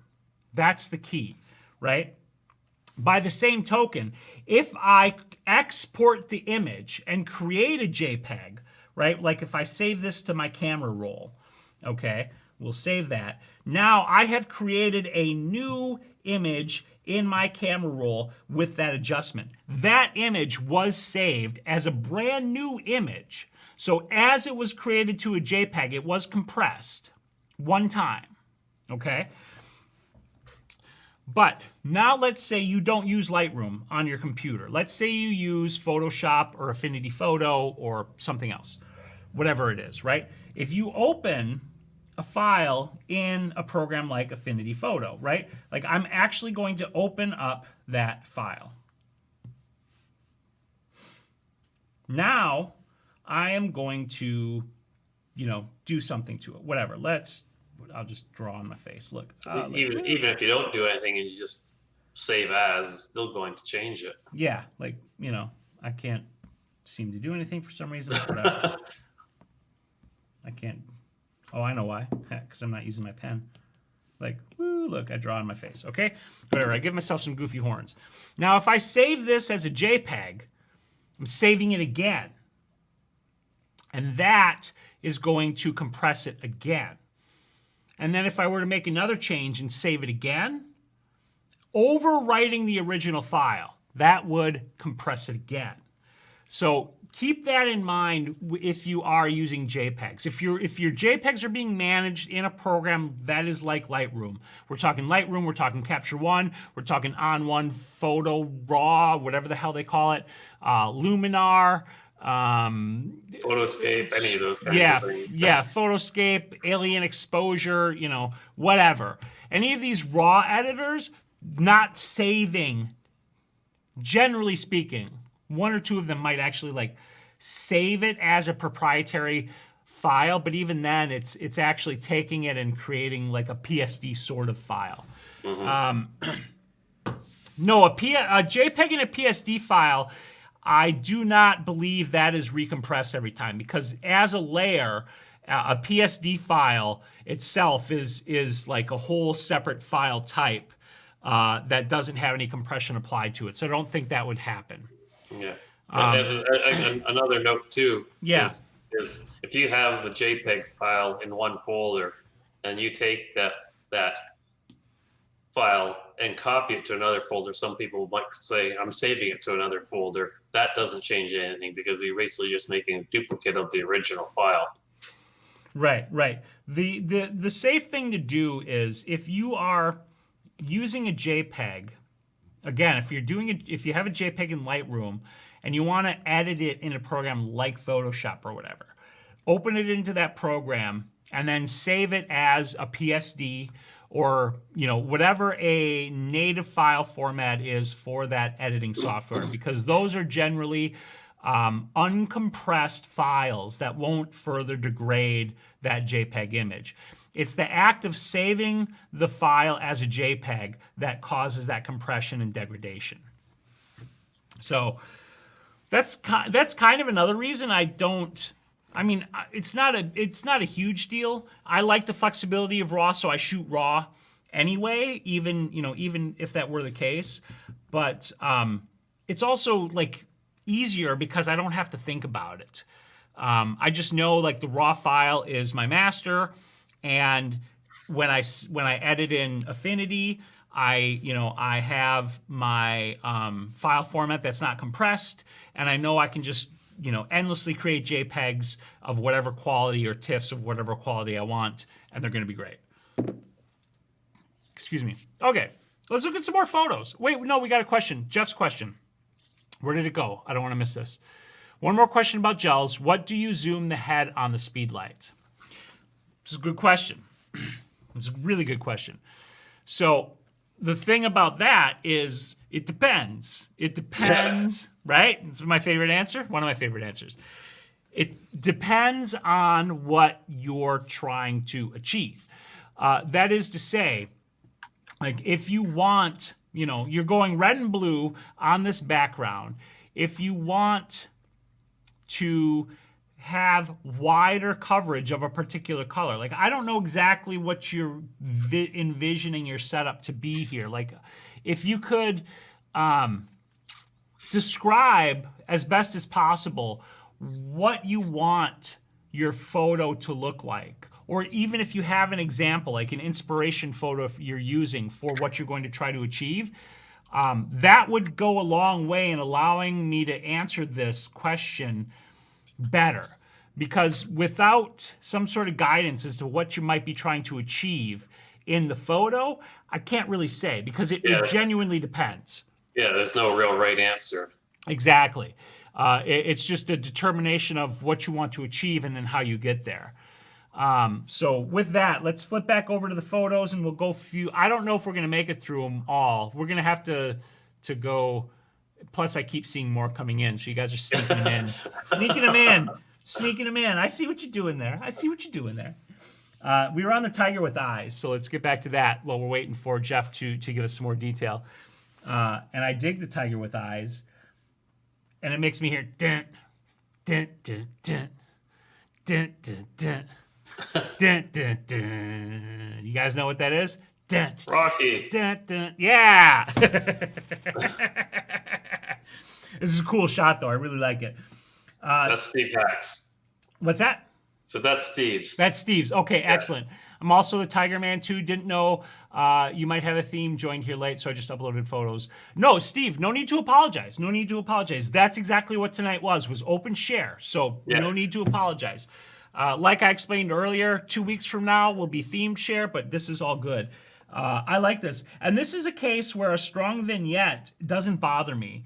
I like too that the vignette is irregular. If it were a like strictly oval shaped vignette, I think it would bother me, but because it's not, and I don't know if you added this vignette or not, but either way, the organic feel of that vignette makes it work better for me. I don't know what you think about that, Mark. No, I agree. I don't mind it because it looks more, like I said, looks more natural. Like maybe it's from some branches that are slightly out of focus or some leaves or whatever that's causing some shadows. Mm-hmm. Yeah, and I think it's a very nice shot of the tiger. I like the colors. I like the focus on the eye. I like the gaze. And like I said, the vignette I think works really well. I think if it is an added vignette, I did add the vignette. What I would suggest is just maybe, I feel like the vignette encroached a little bit on the right ear, darkening that ear up a little bit. I'd maybe get it off of the ear itself and back there just a hair. But outside of that, this is a really nicely done photo. The focus really is on the tiger and it's intense and I dig it. It's very nice. Okay, so we've got some detail. I want to gel the background to give the patriotic feel of the military ball while not getting the purple look from the two gels blending. So basically what you suspected earlier. Yeah, okay, right. Mark says, go ahead. I was going to say that probably he's going to want to have have it set to, it's not the widest, but the longest, so he's got better control of it, I would think. Yeah, the so 105 or whatever the max is on flash. Yeah, you'll want to go tighter on those beams. You're going to want a bit of interplay between the lights. Not much, again, because you want to avoid like just purple. But If you don't have interplay, then you're gonna get like what amounts to what we don't want, right, is let's just It's going to be hard to keep them both from blending a little bit. right, like this is the background, right? Okay, so we get red over here, right? And then we get blue over here. And if it looks like that, that's just not going to look very good. You know what I mean? Because there's not going to be any interplay, and you're going to have white, and it's not going to give you the feel you want, right? Like if I'm imagining what you want, this is not perfect, obviously, but I'm imagining you want something that maybe looks like ish. I get that this is an imperfect representation. Something that looks like this ish. Red and blue on the background. Adding some really vibrant color behind the subject. And if that's the case, gosh, I'm just thinking about this, and I wonder how easy it would be to do something like this with gels. This has got me thinking. Yeah. Right? You're gonna have to experiment. Yeah, I am. It's like, but I don't know if that would look good.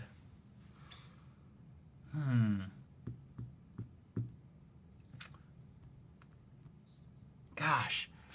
No matter what, it's going to be hard to get them not blending somewhat. Yeah, what you're gonna need to do is okay. So,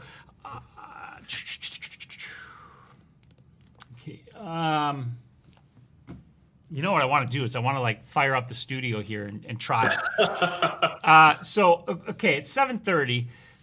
Like we're well over already. So here's the question: Who you guys up for a little experimentation here, or should we wrap this up? If we're wrapping this up, I'm gonna at the very least try to give some guidance to Jeff. But if you guys are up for it, I'll have to fart this around somehow so you guys can see what the heck I'm doing. But I feel like I want to give it a go and actually set up the lights and the gels. What do you guys want to do? Well, while you guys are popping into the chat, let's take a look at a few more photos. I dig this shot of the hallway here. That was another one that's primed for perspective too. If you wanted to fix that perspective up a little bit. Yeah. But otherwise, like that I feel claustrophobic in this spot here. Those pillars are super imposing. Shot that in DC. Very, very cool. Very cool. I have not played with a light blaster, Roderick. Okay, we got go for it. Sandy says go for it. So some blend would work. Yeah, a little bit of blend would work. Mark says go for it as well. Sounds good to me. All right. The biggest problem is going to be figuring out how to get my camera out here so that you guys can see. All right, so give me a minute here to figure this out, guys, because like I'm not mic'd up. I'm not anything. Let's see. Miking myself up won't be that hard. I won't be able to hear you, Mark, though. All right, things are going to get interesting, Mark. Let me switch mics here first of all. Leading lines. Yeah, the leading lines are cool. We can wait. Go for the cam. Okay. I thought you said can for a second here. Here, how about this, Mark? You can talk about these photos while I'm farting around here with microphones and stuff. Okay. So the photo that we have on the screen right now, I do like it. I think the color to me looks a little bit off. It looks a little bit I think maybe a little bit oversaturated for my taste, anyways. But I do like the shot in general. I think it's definitely a good shot. Like I said, to me, like the grass looks too green, and the blue in the sky looks a little bit too turquoise, I guess, for lack of a better term. So for me, the colors seem a little bit off. But generally, I do like the shot. It's a nicely framed, a good image. I think if it was me, I'd rework the colors a little bit. Okay. Question, can you guys hear me? I just switched mics to my lav mic. I can hear you. Okay, that's good. Can everybody else in the chat hear me? All right. Ooh, look at that flower. Those colors are gorgeous. I love the contrast. Go ahead, Mark. It hasn't come up on the screen for me yet. Oh, okay. Oh, there yeah. we go. Now it is. Okay. Okay. Okay, they can hear. All right, so I'm going to take off my headphones. I'll let you talk about this one while I sort out how I'm going to move my camera without losing the feed. Okay. This one, I like this one. I like the details in the flower for sure, and I like the out of focus colors in the background. Just gives a nice, vibrant feel to the whole image. This is a case of the flower being centered, but with I've always said myself, when it comes to like macro and close-up work like this, I think the flowers or whatever it is that you're shooting being centered isn't such a bad thing. I think it typically works with stuff like this, so I don't mind that kind of thing in the least bit. And he's gone. Oh, he's back. I can't switch the pictures. He's in control.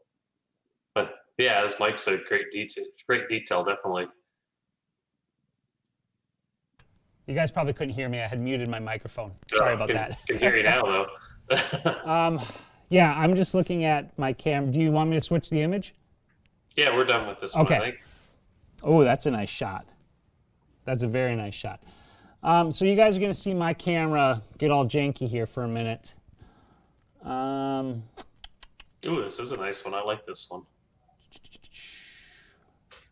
What I really like about this one is where the sun is in between them there, almost has a heart shape to it as well. So it kind of adds to the overall feeling. I like the sky. I've done something similar to this. So I've done it in two different ways where I've had a flash and I lit them so they're kind of balanced. But I've also done it like this image is where they're semi-dark like this, not quite fully silhouetted, and it's either way works, and it's a nice feel. This is more moody and dramatic like this, so I really like it. This is definitely well done.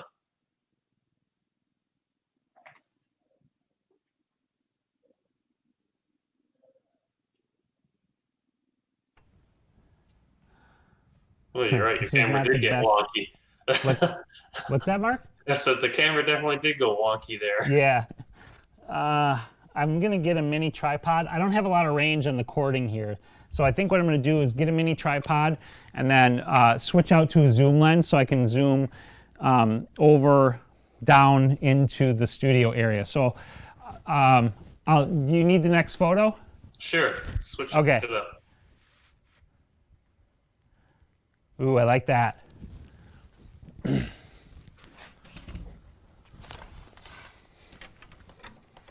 just waiting for it to come through on the feed. Okay, here we go. This is a nice bar shot. I like the ambient light and everything in here. This is nicely done. I suspect, I could be wrong, but I suspect it was kind of done with multiple exposures and blend it together. It looks a little bit HDR-ish, but not that bad. It's not. If it is HDR, it's not overcooked like some of them that you see. So I like this as a nice moody picture.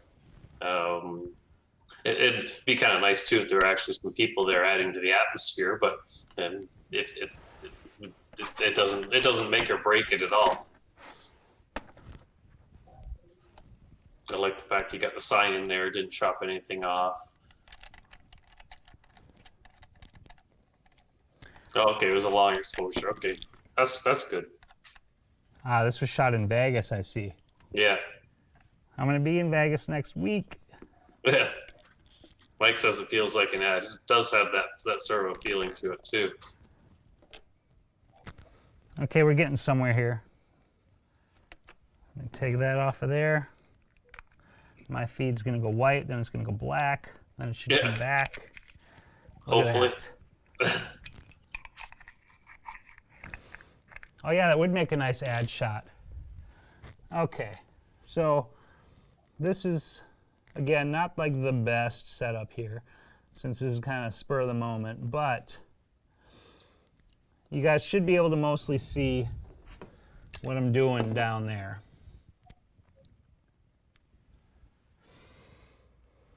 Yeah, everything looks good here. Okay, so here we go. Can you guys see me? You should be, well. No. Hi. Okay, so what I've got, let me think here. First, I'm going to use speed lights because my AD200s only have one zoom, which is 35 millimeter on the Fresnel head. So I'm going to use, of course, these only have all my jank speed lights only have one zoom.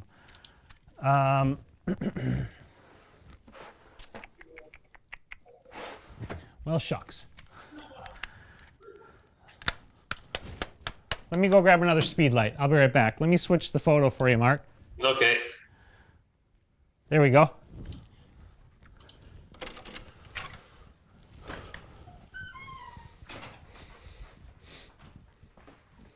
Okay, that came up.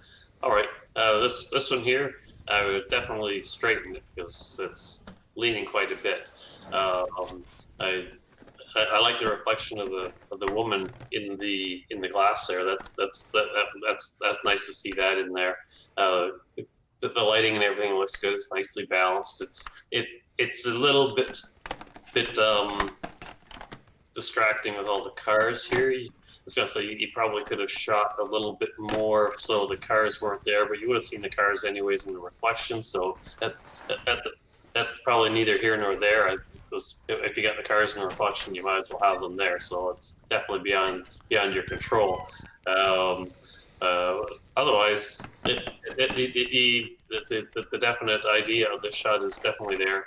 Straighten it out, definitely make a big difference in itself. And other than that, it looks pretty good. Like I said, you got the details in the sky, so nothing is blowing out, and the foreground is there too. So the overall exposure is nicely balanced.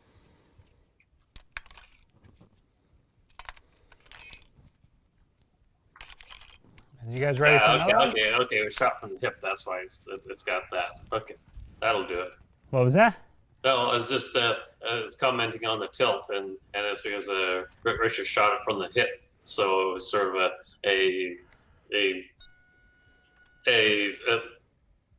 an unplanned shot. I see. Okay, I'm close to being set up here. So you can switch pictures if you want.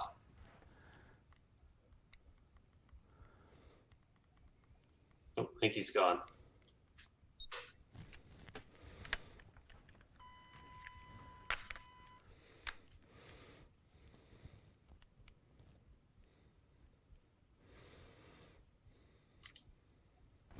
So what I'm doing is setting up my speed lights. So I have two speed lights with zoom heads that I can use. And I'm going to be triggering this one. Just blinded myself optically. So this is a Lumo Pro LP 160, I think, 180. And this is a Godox TT 600. So the 600 I'm going to trigger with my R2 Pro sitting on top of my Olympus. And what I'm going to do is take a couple of shots. You guys won't be able to see the shots because I'm not set up to tether tonight. I'll have to download them to my iPad so you guys can see them. But I'm going to walk through this setup and try to get this mix that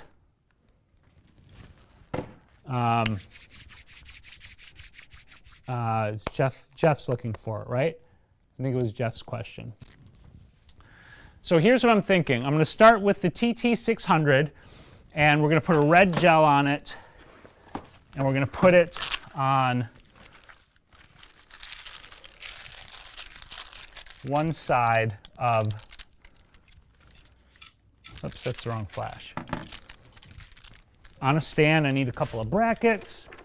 I'll just use my arms. So what I'm going to do is red gel my TT600. So I've got an arm here, and I'm just going to put it on the arm rather than the stand. And I do need to grab a bracket to throw it onto so that we can light up the backdrop and just start with the red and get the red dialed in, and then we'll add the blue and see how to mix it. So what I'm going to do is tilt the flash head vertically, right? So the flash head is going to be pointing at the backdrop like this, not like this, so that it is vertical, and we'll spread the light vertically to cover as much of the height of the backdrop as possible, minimizing the width spread, which will help us control the interplay between the backdrop or between the red and the blue. I'm going to switch the view here. Okay, so with this one on, we are set to, we'll start it at 1/32 power because that's where I decided to start earlier. So I got to change that on the camera, which is over here. And I got to make sure that this flash is in group A. Okay, so it's in group A. It's firing. So I'm just going to take a shot of the backdrop, and I kind of want the light aimed middle-ish, but not too middle, because I'm imagining, right, that you're going to be taking portraits of people who are standing in front of the background. So you don't necessarily need like the entirety of the background, right? You just kind of want like, you know, the middle-ish part. So that's what I'm aiming for right now as a starting point. My camera settings, let's go with Old Faithful, ISO 200, 1/250th of a second, my sync speed, and f7.1, and see what this looks like. So I'm just going to take an unfocused shot of the background. I forgot my timer was on. I was taking some thumbnail portraits for my YouTube videos. Okay, and the red's probably a little dark for what we would want. This is not the best way to show you guys, but it at least gives you an idea of what I got just with those settings, right? I'll pop these into the iPad and show you guys more directly in a minute. But because of the nature of the photos at a ball, a military ball, I think we'd want that red to be a bit brighter. So I am going to take it up a stop to 1/16th power. And then take another shot. Yeah, and that red looks nice and rich. And for reference, I'm actually shooting with the lens, or I'm sorry, with the flash zoomed to 24 millimeters. So right now the flash is at a wide beam. Now what I'm going to do is add the blue, and let's see what our interplay looks like and how we're going to control that. And once I get a couple of shots with the blue, we'll load up the photos and take a look. Blue gel. That'll do.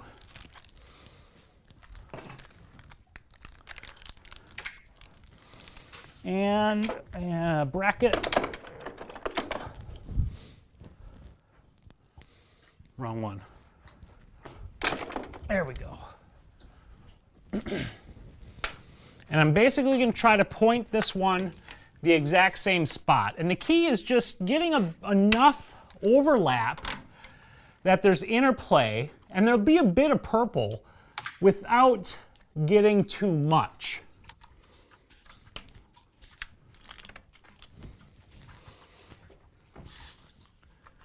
So let me wing this out here.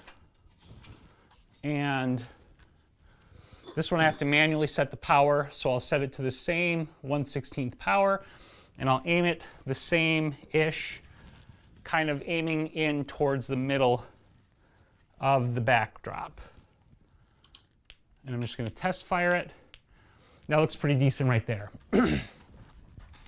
So now I'm going to take a shot and see what that looks like, and then I'll load it up for you guys.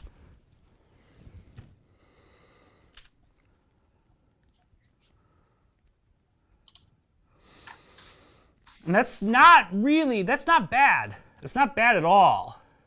I would probably, let me just make an adjustment on how the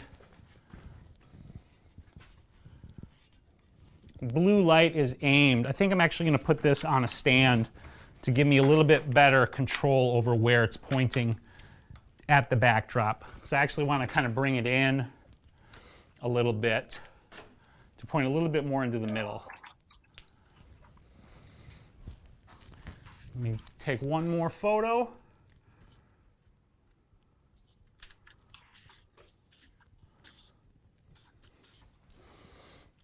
All right, so let's take a look at these. I'll show you guys these photos, and we can discuss. All right, so this will be a little bit weird, because now I'm not going to be quite so wide shot. Alexa, please turn off the studio lights. Okay. There. My iPad went dark. Still there? Oh, yeah, we're still here. Okay, excellent. All right, let me load these up. You guys still with us? How's everybody doing? So many others out there. I had a couple which canceled the $1,500. Oh, shucks, I have to unplug the iPad in order to load up the photos. So give me a second to do that.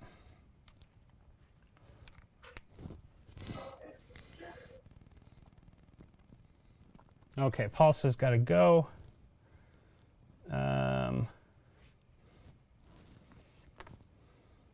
Did I not put the card? I didn't put the right card in, did I? I think I had a card in there and I just stuck it in.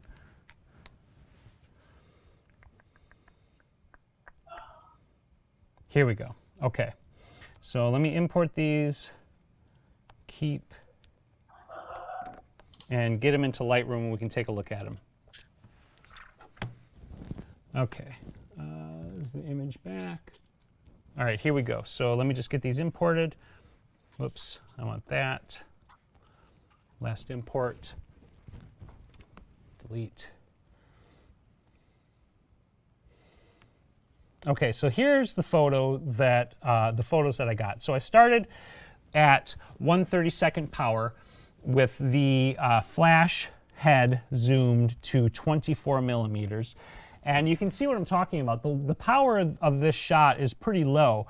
And the light and the red ended up being a little bit too dark, but it's very intense, right?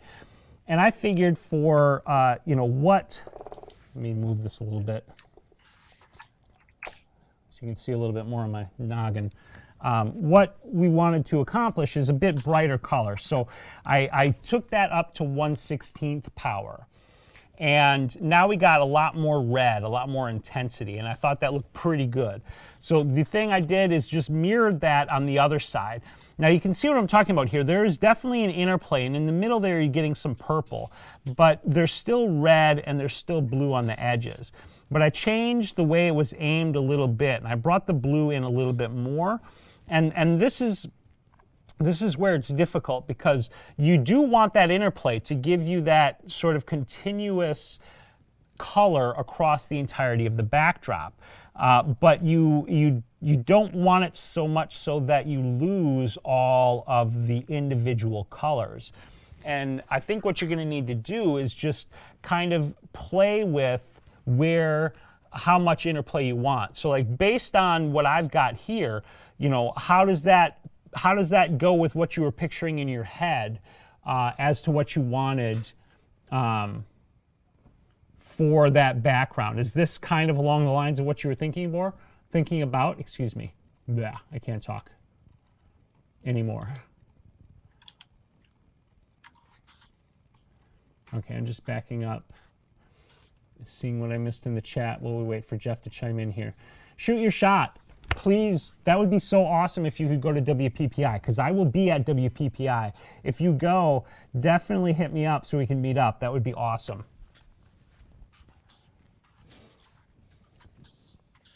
My Tamron 70-200 is fantastic. Love the Tamron 70-200. Mark says, I wish I had one great lens. What do you have for lenses? I think you must have some pretty nice lenses. I made it look easy. I mean, to be fair, I've been doing this, you know, for a long while. So a couple of days anyways, right? A couple of days, right. So it was, you know, hold on, I'm going to switch mics here. Okay, there, I'm back to my good mic so that it sounds better than this one. If this is what you're looking for, I can diagram this out for you, Jeff. How it was set up, the rough relative distances that I got here, and bear in mind too, like, you know, with a little bit of playing, like, you know, I can adjust the exposure on this a little bit. You know, I can go into the color and I can pop, you know, the vibrance and saturation to give these colors even more intensity. So this as a base starting point. If this is what you're looking for, this will work. Again, you are going to get some purple. There's no way to completely avoid it without literally not having those lights interact at all. But I think there's enough of that red and blue there to kind of capture the mood that you're going for. Yeah, I think the only way I could think of completely separating them would be is if you had some sort of a narrow scrim that you basically went right down the middle. Mm-hmm. And then basically, then you'd only have red on one side and then blue on the other side. But if you're doing portraits, then you have to Photoshop out that narrow line that's doing the division between them. Right, right. So Harley makes a really good point, and this is something that you're going to want to either use or control for. Harley says if you have a white key, a white light on your subject, right, some of that's going to spill onto the backdrop. And the advantage of that is that if you aim it in such a way, that'll wash out some of that purple in the middle. But the downside of that is in washing out the purple, you're going to get this kind of muddy-ish background instead of the color.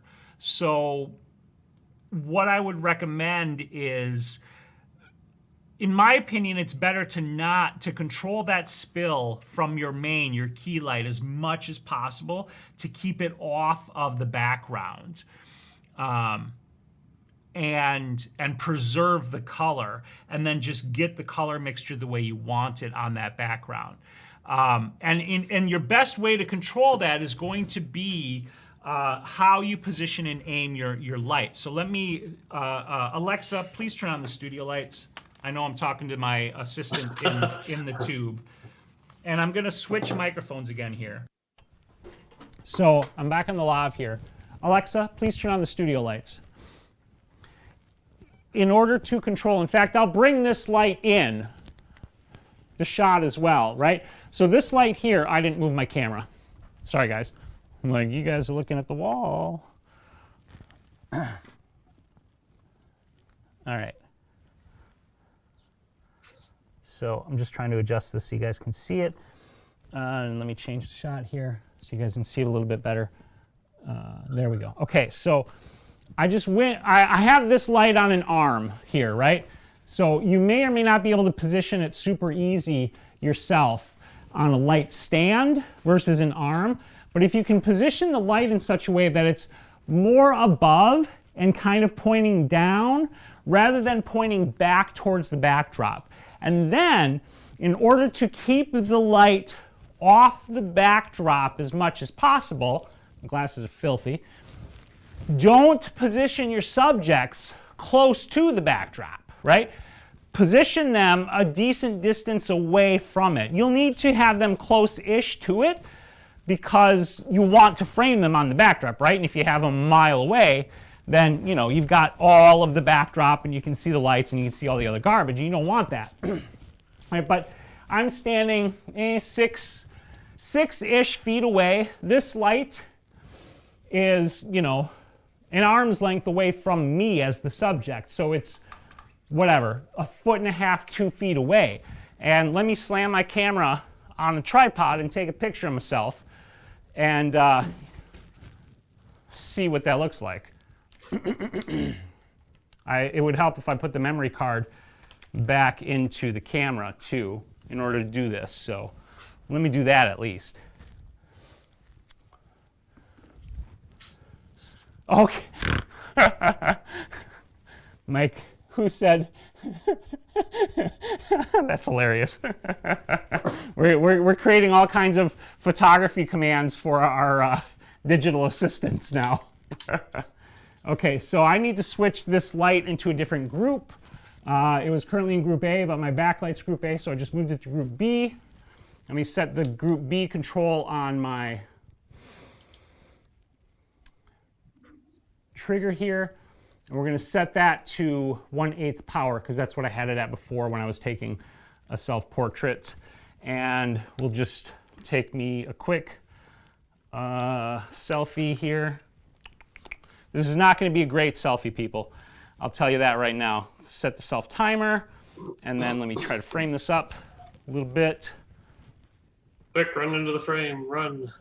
This is a really bad approximation of what you might be doing, but it'll hopefully give you the idea at least. All right, so I'm standing here. I got to focus on something. So let me put that in there and focus on it. Focus peaking for the win, people. All right, this may be a horrible disaster. I have no idea, but I set the self timer, and I'm going to take a portrait of me.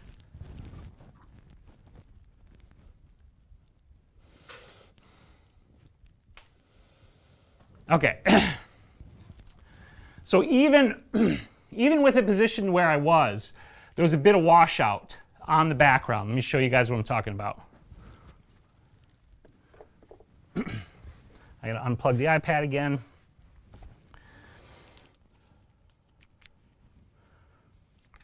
And get this in here. Okay, Alexa, please turn off the studio lights. I'm gonna trigger all of your things again. Sorry, people. Okay. Thank you. Okay. Yeah. Skip duplicates. Keep. Okay, got that in. Let me get hooked back up so you guys can see the shot. And there is some spill. There is some spill, so you'll see what I'm talking about here in just a second.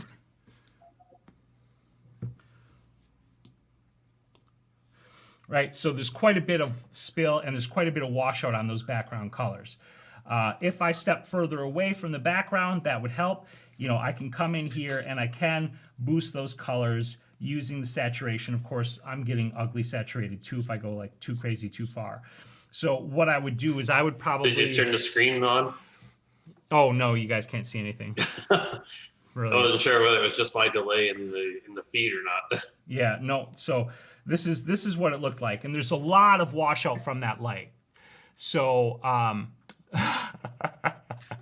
what I would do with that is I would probably try to get a little bit further away from the backdrop if I could, or I would try to flag that backdrop. The other thing you can do is rather than using an umbrella like I was using there, I would actually go with a bare bulb and I would flag that light. You're gonna get, yeah, I was gonna suggest grids. If you have like an umbrella softbox or a soft box and you have a grid, you could throw a grid on there. If you don't, then I would actually go with a bare bulb and flag that light.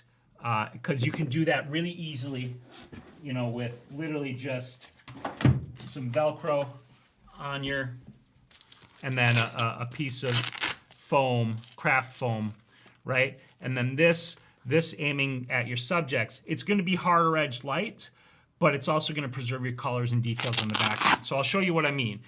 Let's switch it out again, and we'll take a third, fourth, whatever shot with a bare bulb with a flag on it. So Don't forget your memory card. yeah, let me do all the switcheroonies. So this, and then move this out again, and then I'll just use my my phone to do the lights so that I don't keep triggering all y'all's virtual digital assistant peoples. Okay, there we go. Lights are back. Switching mics again. And I'm going to wing this down and take this off. I forgot I have a slight warming gel on this light for the portraits I was taking of myself. So I'm going to spin this around. I'm going to put this flag on it like so that it's blocking this light as much as possible from getting to the background. All right, so now I have to aim this differently because I want it to hit me as a, there we go, side-ish light. So kind of like I'm standing here, right, for a portrait. Then I need to bring this like here and then spin it out a little bit like this. Now I also need to turn that power down quite a bit because it was at, what did I say, 1/8. We're going to take it down probably a stop and a third. Stop in 2/3. There we go. So I'm at 1/32 and 0.3 stops for this main light because it's bare on me now, right? And that should be good. Ish. We'll see. I'm making funny faces. Should wait for the countdown.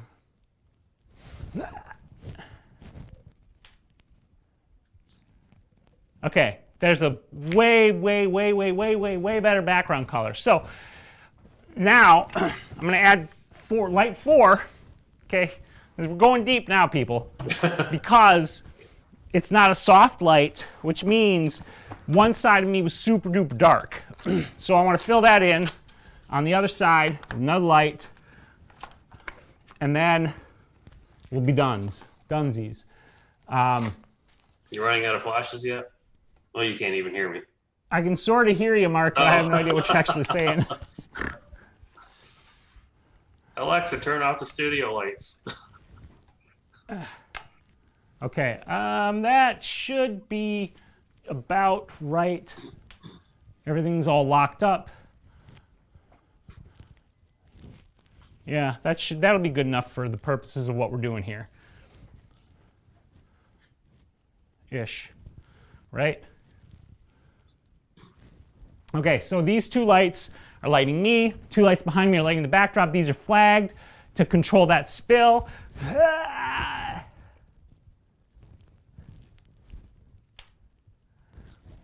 It's kind of ugly, but you guys will get the point at least.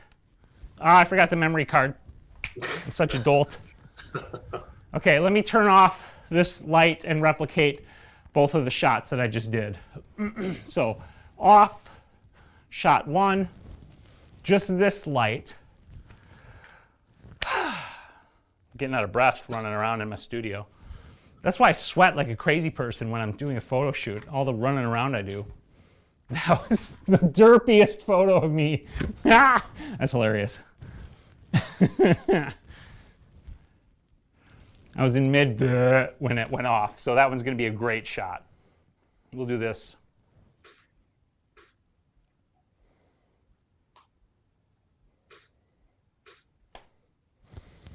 Woo! That one was not at the right power level. One more.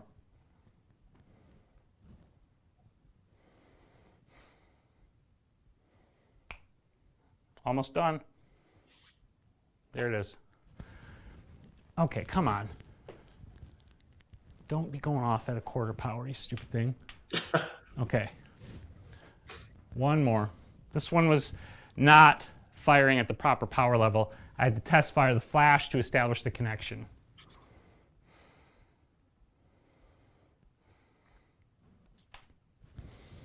Okay, so this is not perfect, but it at least gives you guys the idea, which is what I wanted to do here.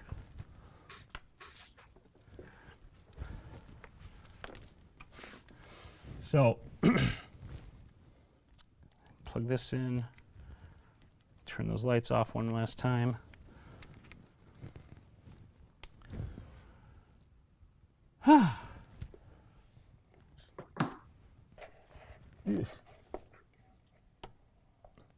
How's this for a live show, people? Spontaneous. What's that? Just spontaneous. It's something. Come on. Come on with the import. There we goes. Okay.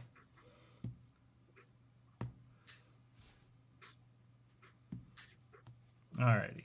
And get him into Lightroom so you guys can see him.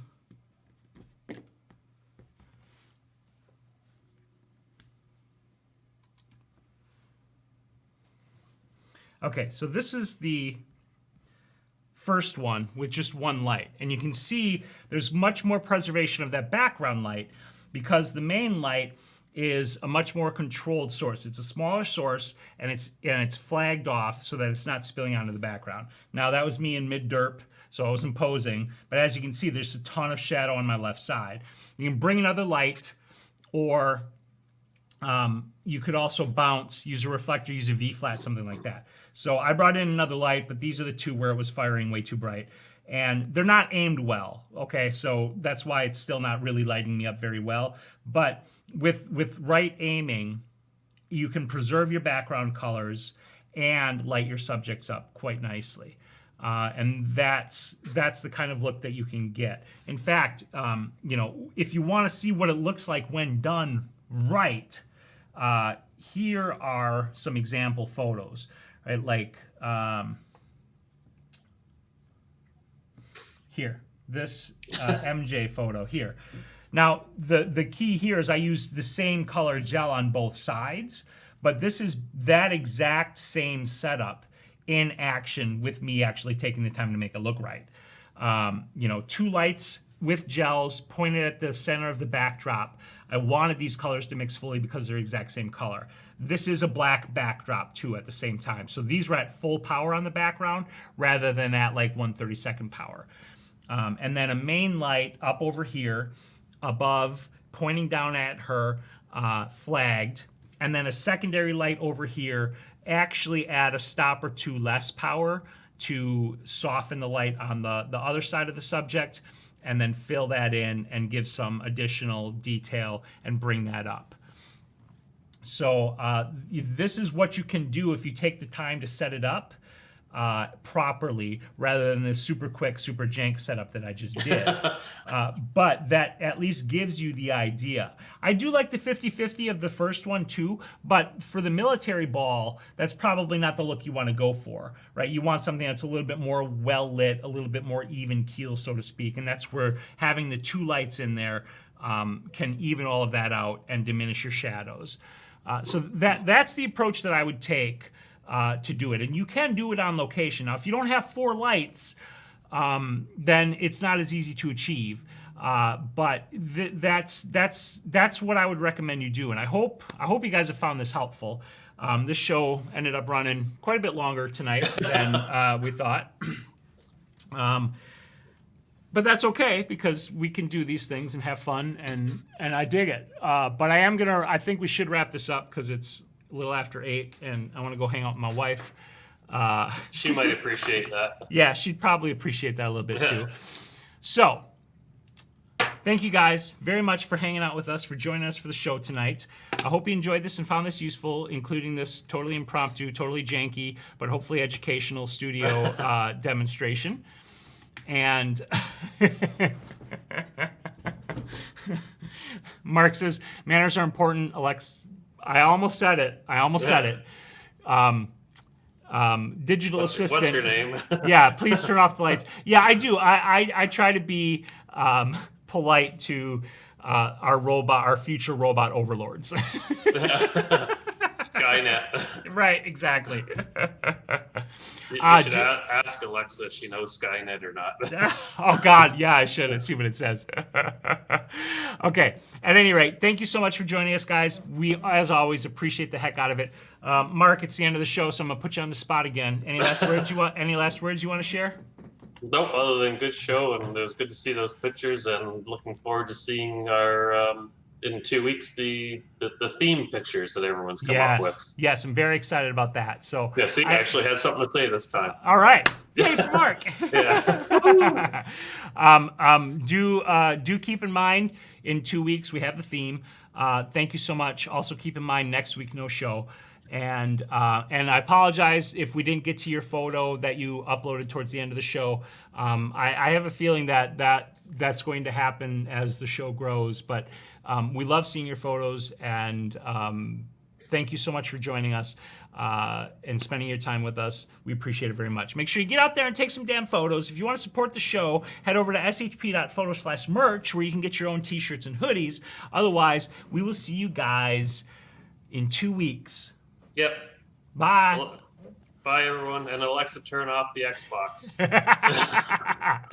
I got to find the stop button before I start waving like a crazy person. Where is it? Oh, here it is. Okay. Good night, everybody. Night, Thank you very everyone. much. Goodbye.